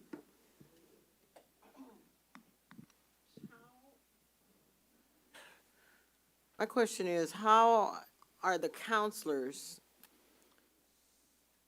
calculated in order to be placed at schools? What is the driving force that puts the counselors at the schools? What is the formula? The state ratio is 500 to 1. Hmm? The state published ratio is 500 to 1. And what is that? That's the base ratio of 500 students to 1 counselor. But again, let me stress, that is the base that is recommended by the state. Okay. That doesn't mean that's ultimately going to be the final decision, but that is the base that we have to calculate the budget on. So that's the base. Yes. So how many students do we have at Vallejo High School? Over 1,000, so 1,100, I believe. About 1,100? Okay. And Bethel, I believe it's 1,300. how many? I believe it's 1,300. Give or take a couple of them, huh? Yes. Okay. I don't have the exact numbers in my head, but approximately. Huh.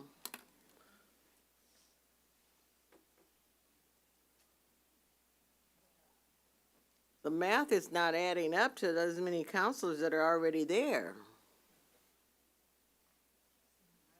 So, you got 4 at Bethel, 4 at Vallejo High School,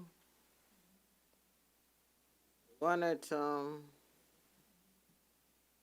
Finney. Okay. The next question is, do we have the money to sustain those 4? We will look at the base ratios that we have to fund to, and then from there, then we will explore other opportunities. Or 5 or 6 or whatever, Correct. wherever they're placed. Yeah, you know what I'm Correct. talking about. Yes, I do. Yeah, and so we'll explore that as we continue down with the budget. The governor's May revise is tomorrow, and so we're looking for positive intentions from the governor's office and from the state legislature, but we'll explore the opportunities that are available. Because with the world the way it is, we need counselors, but maybe not in the capacity that they're serving. We need maybe mental health, stuff like that, because we have a world that's going amok. And that's something that staff will continue to look at. Yeah, they have the skills to do that also. So Yes. yeah, being a former counselor myself, but anyway, that's history. Thank you for that information. You're welcome. Vice President Flores? Just kind of following up a little bit on Dr. Young. Based on the numbers given, we're not in compliance, or we won't be in compliance. How and what's the guarantee that come 2026, 2027, we are in compliance, which is the 500 to 1, or at minimum, the base compliance? Right, so we're funding to the basic ratio that is recommended from the state. That doesn't mean that's where we're going to end up, but we're funding to the base ratio, and then from there, we're looking at available funding to see what is the options that the district has before them. Well, I think the only option is to meet the state guideline. So I think that's my question. How is that guaranteed? You know, what are we putting in place for that? Because 500 to 1. Based on what I hear right now, there's just no other way to do the math. It's 500 to 1, and based on what we have with the proposal of 2. At this point, that's the base foundational budget that we are planning on. Again, if the budget is more beneficial, then we could look at other options. We can look at additional funding availability through other funds. And I would have to defer to my colleagues for that, but I can bring that information back at another time. But 500 to 1 is the ratio that we are budgeting at this time. So then I think then that the proposal should have been 3 counselors, because if we're budgeting to the base, right now, we're not. Right now, if you're only saying 2, but we have 1,100 at one school, 13 at the other, then we're not budgeting to the base. And we're using alternate funding to make sure that we are meeting the needs at the sites. And again, that's something that could come in the future. I don't have that information at this time because we're just doing the preliminary budget for the district. But again, it's not budgeted to the base, or it's not funded to the base. But it could because- be, but and again, I don't have the fundings in front of me, and I would have to defer to my colleagues on that. But the funding for the additional counselors, I would assume are coming from additional funding from alternate sources, but I can get that information to you. Tonight, we're asking for the layoffs that we have been authorized to do to meet the financial obligations of the district. If then we have the ability to bring the counselors back, we can rescind those layoff notices. Okay. That was the question I was gonna ask. Yes. Okay. All right. Got it. Trustee Arbob? I'm a student. I'm a student trustee, so I'll give a student's insight on this. One of my counselors is here, Mr. Jones. I've known him all 3 years of high school that I've been in high school, and sometimes he'll call me Kid Genius. That's the nickname he's given me because when I was at Bethel for the first time in 8th grade, when I took advanced math there, I was only 11 years old, and I took an AP class my freshman year, which was typically not allowed for students. Why was it possible? Because I talked with my counselors. My counselors made time for me. My dad talked with me, and he said, let's have a meeting with Counselor O'Neill, who is not at Bethel anymore, but I have a personal connection with every single counselor at Bethel. Every counselor at Bethel has made time for me. And I can speak to the students' experience of the counselors. We may have all the numbers, and I heard you mention a lot, assume. We can't make a decision if it's a bunch of assumes. We need the statistics in front of us. I don't feel comfortable making a decision that's gonna affect our students' lives, because at the moment, I have tens, hundreds of students that are questioning me about the counselors, because the counselors are already so swamped with AP exams, with college applications, with college application fee waivers. So if they're already swamped and we have 4, reducing it to 2 is, at that point, a counselor is one of the most important roles you can have at a school, because counselors, that's who decides schedules, who decides all these things. Like, for example, counselors manage the AP exam test taking, they proctor it. So I'm strongly against doing this unless we have really good details and we can be shown that this is going to benefit the students, because the way I'm seeing it right now, I think we'd probably need more counselors, not less. I don't think a reduction here is going to benefit the students. It's definitely not going to benefit the hundreds of students I'm in contact with. So I'm strongly against this unless we get the full details and we can see this is to the benefit of the students. I'm strongly against this. That's my piece on this.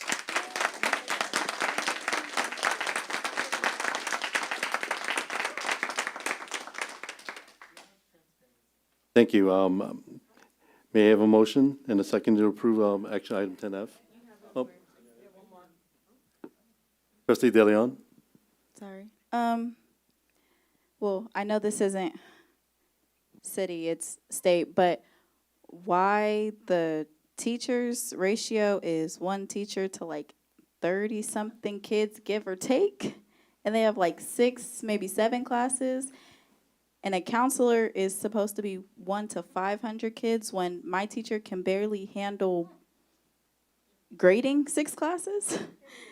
I think my one question really though is, I know we're just talking about, trying to everybody be on board with one thing right now, but I wanted to know if we have anything particularly in place to, God forbid it does happen this way, but if all of these people do lose their jobs, is there anything in place to help them with other jobs or to find another job within our district or within Solano County?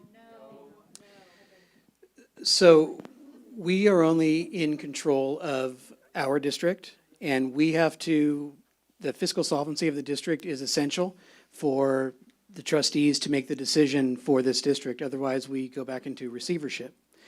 And so where we can find alternate forms of funding, we will certainly do that in an effort to keep as many of our employees as possible.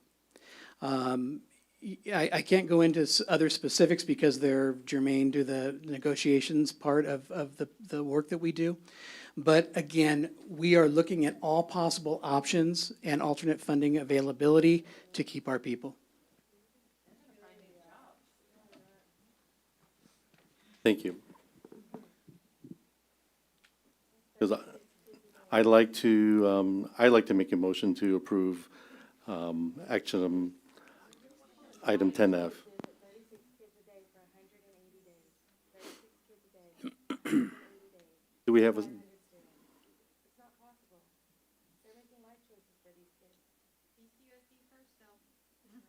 Do I have a motion for a second?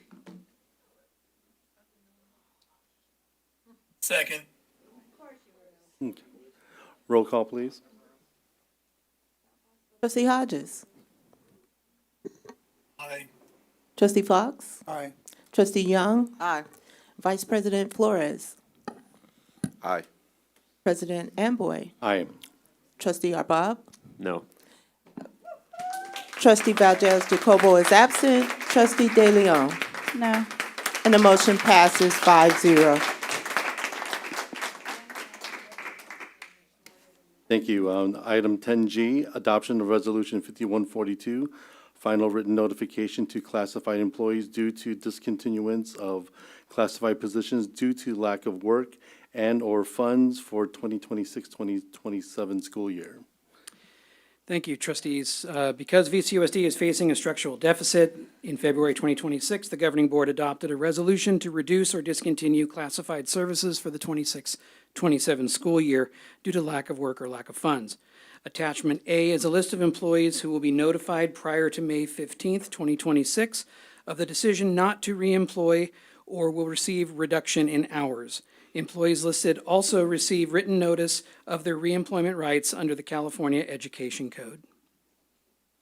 We have 7 cards for this item, starting with Julie Barba, Colette Lay, Nina Martinez, Sammy Tai, Kayla Duenas, Aubrey Constantino, and Selena. Good evening again. Can you please Board. speak into the mic? Good evening again, Board. Thank you. Superintendent. Vallejo students and families have already been asked to absorb too much disruption. School closures, boundary changes, uncertainty, safety concerns, confusion, fear. And now, on top of all of that, this board is considering deep classified layoffs. At some point, you have to ask how much instability students are supposed to take. Students need consistency, they need familiar adults, they need clean campuses, safe walkways, working offices, reliable meals, classroom support, and people they can trust. This is what we provide. Instead, the district is stacking disruption on top of disruption. Closing schools already shakes the community, it changes routines, it breaks relationships, it uproots families, it creates anxiety for children who need stability. Then, when those students arrive at their new campuses, they may find fewer of us there to support them. This is not a student-centered plan. This is a failure to understand what students actually experience. A budget presentation make these decisions look separate. One slide for school closures, one slide for layoffs, one slide for reorganization. But students do not live in separate slides. They live through all of it at once. They feel every cut, every transition, every missing adult, every unanswered question, and we are the ones who help them through it. If you cut us, you are cutting the very people who help students survive the chaos created by decisions like this. Tonight, the responsible vote is not to approve more disruption. The responsible vote is to stop, reassess, and protect students. Vote no.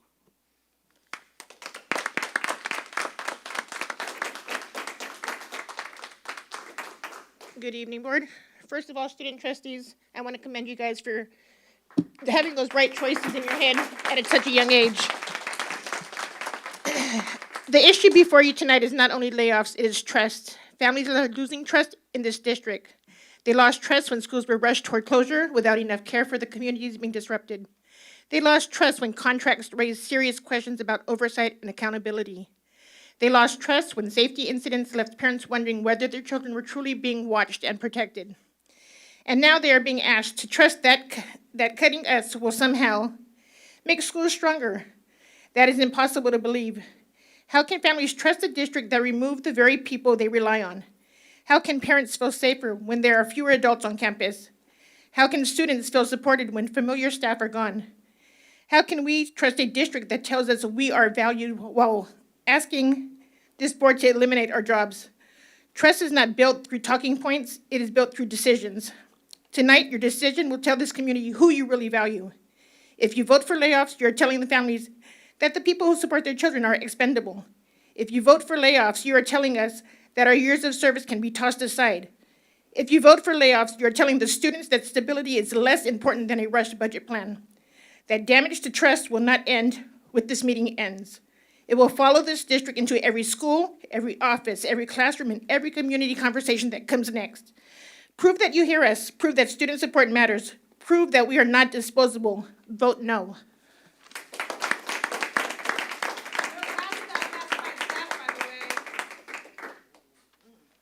Ina? Good evening. This board is being asked to approve layoffs after a process that has not earned our trust. CSEA demanded to bargain over the effects of these layoffs instead of meaningful negotiations. The district rushed the process, withheld information, and tried to declare impasse before real bargaining even had a chance to happen. PERB rejected that move. That matters. It matters because the district tried to shortcut the bargaining process while our jobs, our benefits, our families, and our futures were at stake. You cannot claim to respect us while refusing to fully bargain with us. You cannot claim this is a fair process when we are still asking for basic information. You cannot claim that there is no alternatives when you have not seriously worked with the people who actually know how this district functions. We came to the table asking responsible questions. Where will the work go? Who will do it? How will the students be protected? What alternatives have you considered? What spending can you reduce before cutting us? Legal, I'm pretty sure. Those are not stalling tactics. Those are questions any responsible district should want answered before cutting people out of schools. The district's response was to rush ahead. That should trouble every member of this board. You are not just voting on layoffs. You are voting on whether a broken process deserves your approval. It does not. When the process is flawed, the outcome is flawed. When the information is missing, the decision is premature. When employees are denied real respect at the table, the board should not reward that behavior with a final vote. Send this back, demand real bargaining, demand real answers, demand a real plan that protects students. There are funds in other budgets that could be reallocated to save jobs for at least a year so we could really negotiate the adequate agreement that we deserve, not to be rushed. Also, we just want you to know that we do see you. We are paying attention to the nod-offs. We are paying attention to the phones. We are paying attention to you using your electronics and not paying attention to us. That is another form of disrespect. Thank you.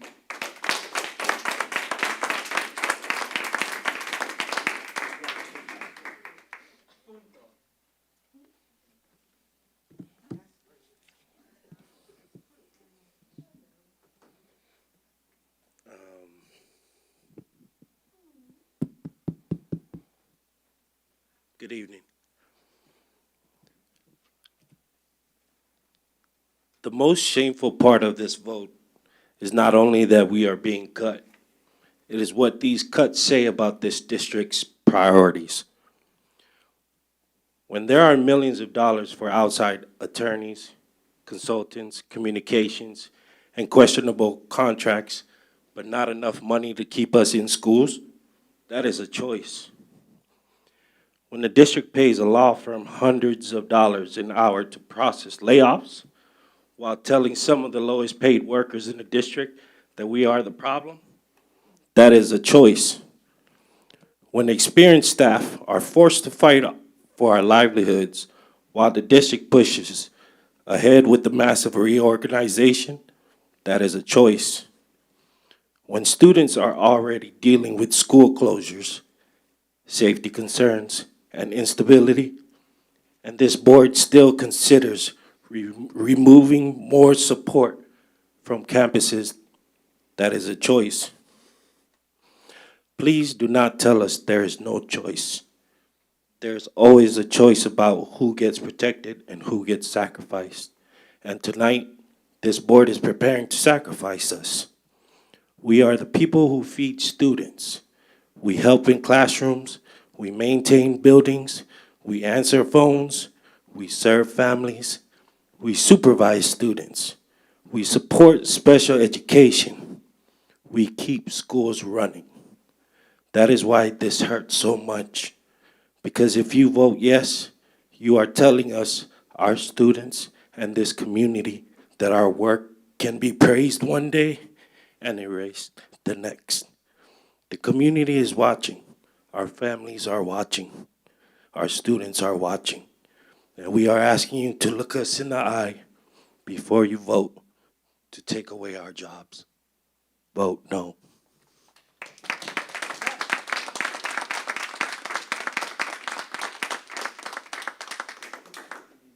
Kayla? Then Aubrey.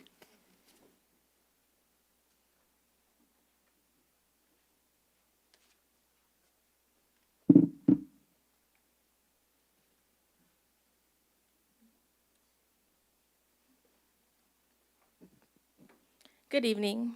Tonight you're not voting on a spreadsheet. You're not voting on a budget line. You're voting on us. We are the people who keep students safe, fed, supported, transported, supervised, welcomed, and care for every single day. And if you vote to approve these layoffs, you own the consequences. You own the empty positions. You own the longer response times. You own the offices with fewer people answering calls from worried parents. You own the campuses with fewer trusted adults watching over our students. You own the disruption to classrooms, families, and neighborhoods. For months, this district has told the community there's no choice, but there's always a choice. There are choices about consultants, choices about outside attorneys, choices about contracts, choices about communications budgets, choices about whether to truly bargain with us before upending our lives.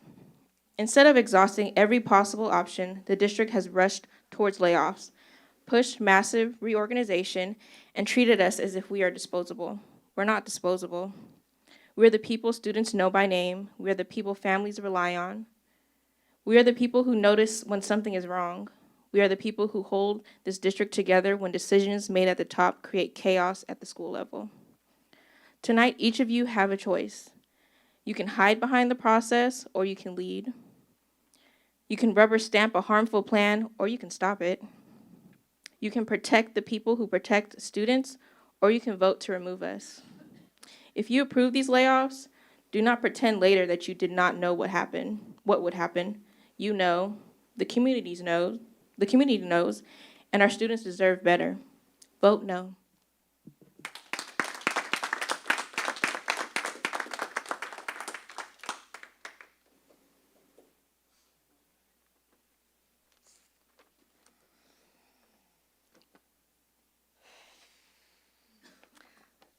I don't even need a microphone. Good evening. Can I please have everyone's undivided attention, please? Tonight I want to talk about safety, because now more than ever, this is exactly the wrong time to pull us away from our schools. Recently, 2 students were hit by cars near our schools, twin students in Cooper, a 2nd grader at Federal Terrace. At Wardlaw, 3 children, ages 7, 9, and 12, were dropped off and wandered away from campus. The 7 and 9-year-old children ended up at a nearby skate park, then walked all the way to McDonald's on Springs Road before they were found. That's a pretty far walk. Think about it. Children that young were not where they were supposed to be. Their families believed they were at school. The school had to search for them. Police became involved, and one parent was left wondering how could they ever feel safe sending their baby back to school. That's a thought I have every day when I have to send her back. That is terrifying, and this board's response is to cut classified staff. We are the adults who watch the gates, answer phones, notice missing students, supervise transitions, help with bus arrivals, walk students across campuses, calm upset children, and respond when something feels wrong, because I do it every day as a site safety. Safety is not an abstract policy. Safety is people. It is us. It is the site safety supervisor who knows which students need extra attention. It is the office staff member who immediately knows something is wrong. It is the paraeducator who notices a student is struggling. It's the bus driver, food service worker, custodian, clerk, and support staff member who all serve as extra eyes and ears on campus. You cannot cut us and then claim student safety is your priority. You cannot look at these recent incidents and decide the solution is fewer adults, fewer supports, and fewer trusted staff on campus. If you vote for these layoffs tonight, you are not just cutting jobs, you are weakening the safety net around our kids. That should weigh heavily on every person in this dais. Pay attention to what your students are saying. They don't agree to this. You need to figure this out. Save our jobs. Vote no.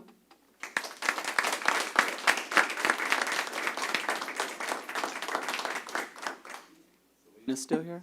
I'm looking.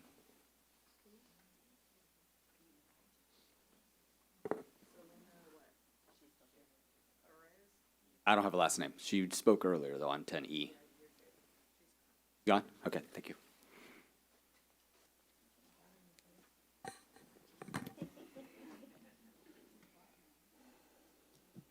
Thank you. Do we have a motion? Trustee Fox? I have a question. So first, can you clarify just so that, what is the county telling us in this May letter that we just received of additional physical oversight actions on this district? So the county is appointing someone to come just to oversee and assist the district to make sure that our fiscal situation is in line with what our expectations are and what we've published for our budget. The county doesn't trust that we're trying to make these painful cuts to maintain our district. The county understands the direction that we are going and wants to make sure that they can support us in that process. So we're going to start receiving another person to help us with oversighting our budget because we still need to make more cuts. We're not even making enough cuts. That's the premise, yes. So I don't want to make any cuts. But yet, if we want to save the district and keep a district, we have to, per the state and per the county. And that's our job to make sure this stays a viable district. Correct, to retain local control, yes, And this letter just came this month, 10 days ago. exactly, Okay. And the board has to adhere to it. correct. Okay.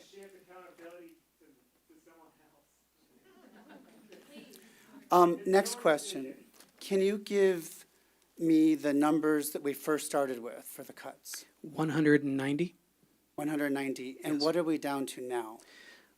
82, we have 82 layoffs that are before you tonight because of the SERP, because of other retirements and resignations. We were able to recall or rescind some of those positions, but we are having 82 before you tonight. So 190, that's 180 positions that were taken out of the original 190 that were put on. Positions and vacancies, yes. So 82, of that 82 that are on the list still, is there possibilities of that number decreasing as well? Yes, currently in negotiations, we have positions that are before the CSEA negotiating board. I believe it's 18 positions, and that would represent between 25 and 30 jobs. So, so the 82, you're saying it can be, I think I heard 18 to 25 perhaps? Yes, we would rescind them.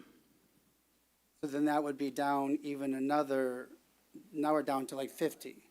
Which Correct. you don't want even one, but. Correct. So we started at 190, we're down to 82, and now you're saying through bargaining, when's the next bargaining? Tomorrow. Tomorrow. And so of the 82, we're going to try to even get lower than that, is what I'm hearing. That's the goal, yes. Okay. And then also tomorrow, there's another thing happening in Sacramento. What is that? That's the governor's May revise, where he gives his projections based upon the income that the state has received. And can that possibly help us with even more to save or not? That would be very helpful, yes. That's our What's the hope. projection? The projection is targeting higher. I can't go into specifics about that because I haven't seen it yet, but from what I've read, yes, the state's budget is projecting higher. So if the 82 and then the 25 to 18, you said that hopefully can still maintain, if we're down, so then if we're at about 50-something, if the governor's revise comes even better, can we look at those 50 to see what, or those, whatever number of jobs, to see if we can bring those back? If the budget's promising, yes. We have until June 30th. The May 15th deadline, so we're clear, is the statutory requirement that we have to meet for layoffs, for the final layoff notifications. But we have until June 30th to recall before the end of this year for next year. But then we also have the 39-month rehire list that employees that are laid off will be put on, and if positions become available, we would recall. Thank you. That was You're my welcome. questions.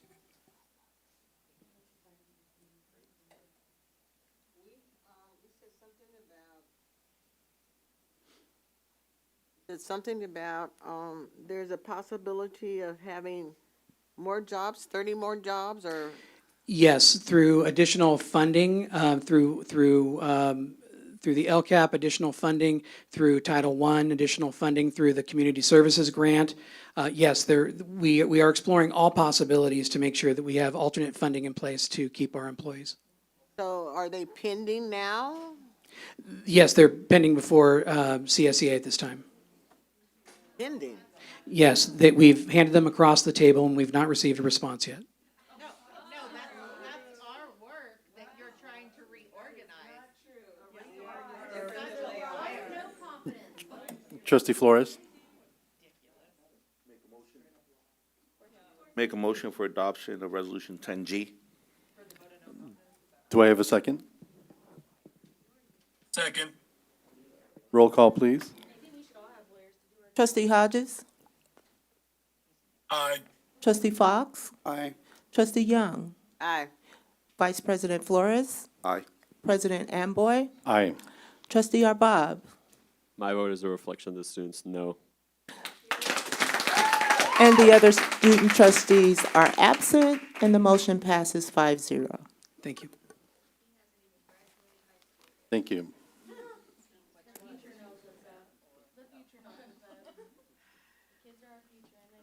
Item 11, Yes, thank you. So this is, we ask that the board adopt resolution number 5140, which is a notice of the 2026 Consolidated Governing Board of Education election. We will have 3 seats available starting in November, for the election in November, with the current seats expiring December 11, 2026. And that's for trustee area 1, 3, and 5, and we ask that the board approve this notice of election. may I have a motion and a second? Vice President Flores? Make a motion for adoption of Resolution 5140. Do I have a second? Trustee, Dr. Young, A second. roll call, please. Trustee Hodges? Aye. Trustee Fox? Aye. Trustee Young? Aye. Vice President Flores? Aye. President Amboy? Aye. And Trustee Arbob? Aye. And the other student trustees are absent. The motion passes 5-0. Thank you. Item 12, reports. We will now, Jump right in. Good evening, President Amboy, trustees, student trustees, staff, families, and members of the Vallejo community. As we move deeper into the final stretch of the 2025-26 school year, I want to begin tonight by just recognizing the significance of the upcoming Memorial Day holiday. Memorial Day is more than the unofficial start of summer. It is a solemn reminder of the men and women who made the ultimate sacrifice in service to our country. We honor their courage, their service, and the families who continue to carry that sacrifice with them each day. I encourage all of us to take a moment during the upcoming holiday weekend to reflect on the freedoms and opportunities we enjoy because of their commitment. I also want to acknowledge that June is recognized as LGBTQIA+ Pride Month, as well as Philippine Cultural Month. Vallejo is strengthened by the diversity of our community, and we are proud of the many cultures, identities, and experiences represented throughout our schools and district. During June, we celebrate and honor the contributions, history, resilience, and leadership of our Filipino community, which has had a profound impact on Vallejo and our Vallejo City Unified School District for generations. At Vallejo City Unified School District, we continue striving to create schools and workplaces where every student, employee, and family feels seen, valued, respected, and safe. On June 1st at 4 p.m., we will hold our annual Pride Flag raising at the district office. This event represents our continued commitment to dignity, inclusion, and belonging for all our members of our community. I also want to acknowledge the hard work and professionalism of both our bargaining teams, the unions. These conversations are not easy, particularly during difficult fiscal times, but I appreciate the collaborative spirit and continued movement towards solutions. I remain hopeful that the progress being made can help position us to bring more of our employees back into positions serving students in schools. That work matters deeply, and I appreciate everyone at the table for staying committed to finding pathways forward. I also want to acknowledge our very own Assistant Superintendent of Human Resources, Matt Chamberlain, who was recently honored by AXA Region 6 by receiving the Nelson Award for Leadership and Service. We are proud of you. Additionally, earlier today,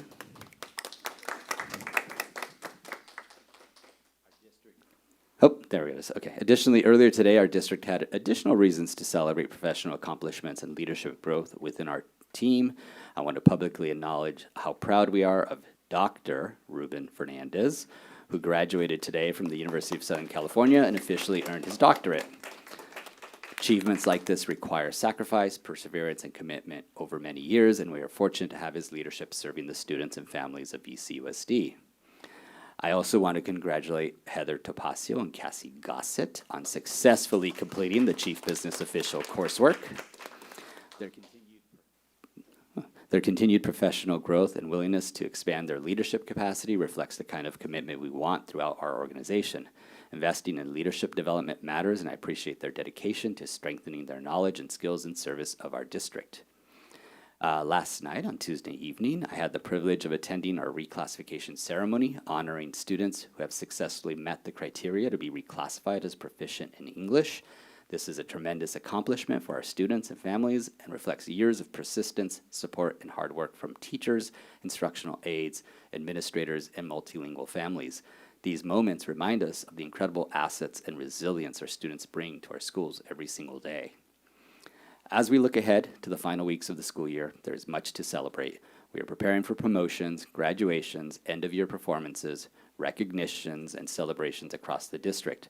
I also want to specifically recognize that on June 2nd, we will celebrate and honor our employees whose commitment has carried our students through another challenging and transformative year.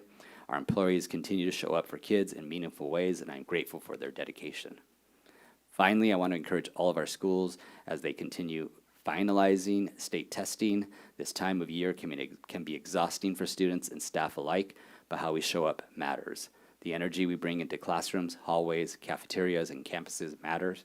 Encouragement matters. Consistency matters. Belief in our students matters. Every interaction is an opportunity to reinforce confidence, perseverance, and pride in the work of our students, our students are doing.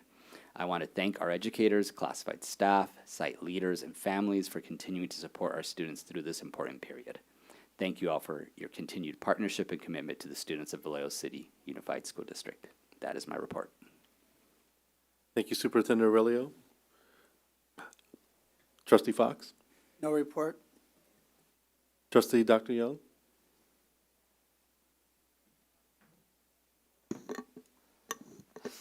I have several things to report. I went to several events over the course of how many things that we go to?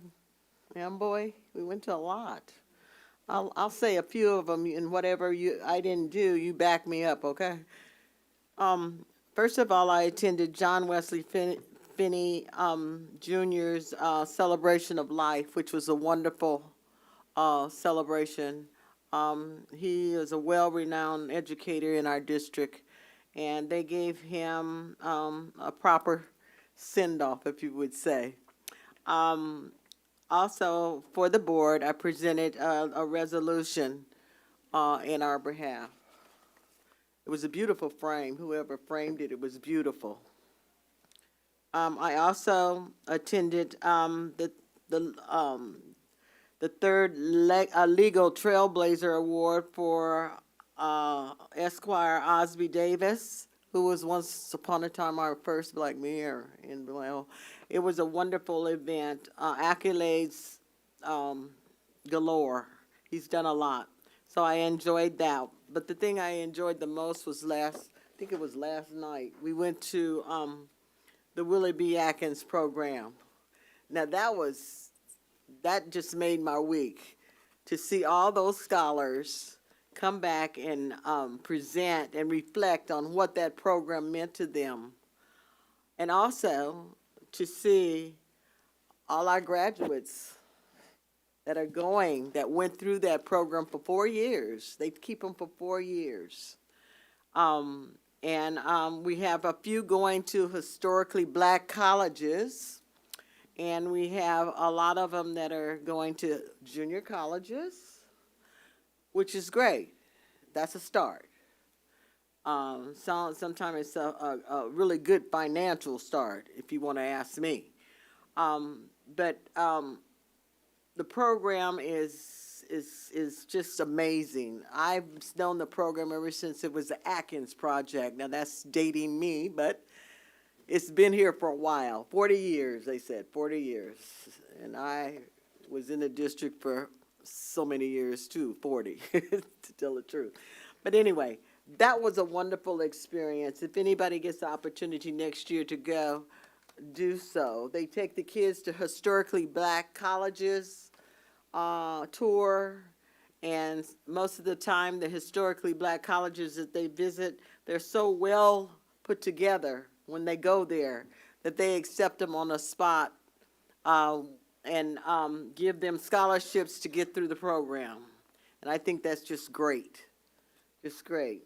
So that's my report. I think I left out a couple of little stops on the way, but the ones that were on the stop with me can fill it in. Thank you. Thank you. Vice President Flores? No report. You know, I've gone through so much over the last couple of weeks, I don't remember everything.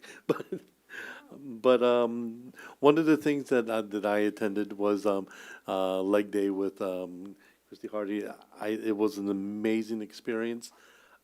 Being in a room full of directors and everyone going towards special education, it was really meaningful.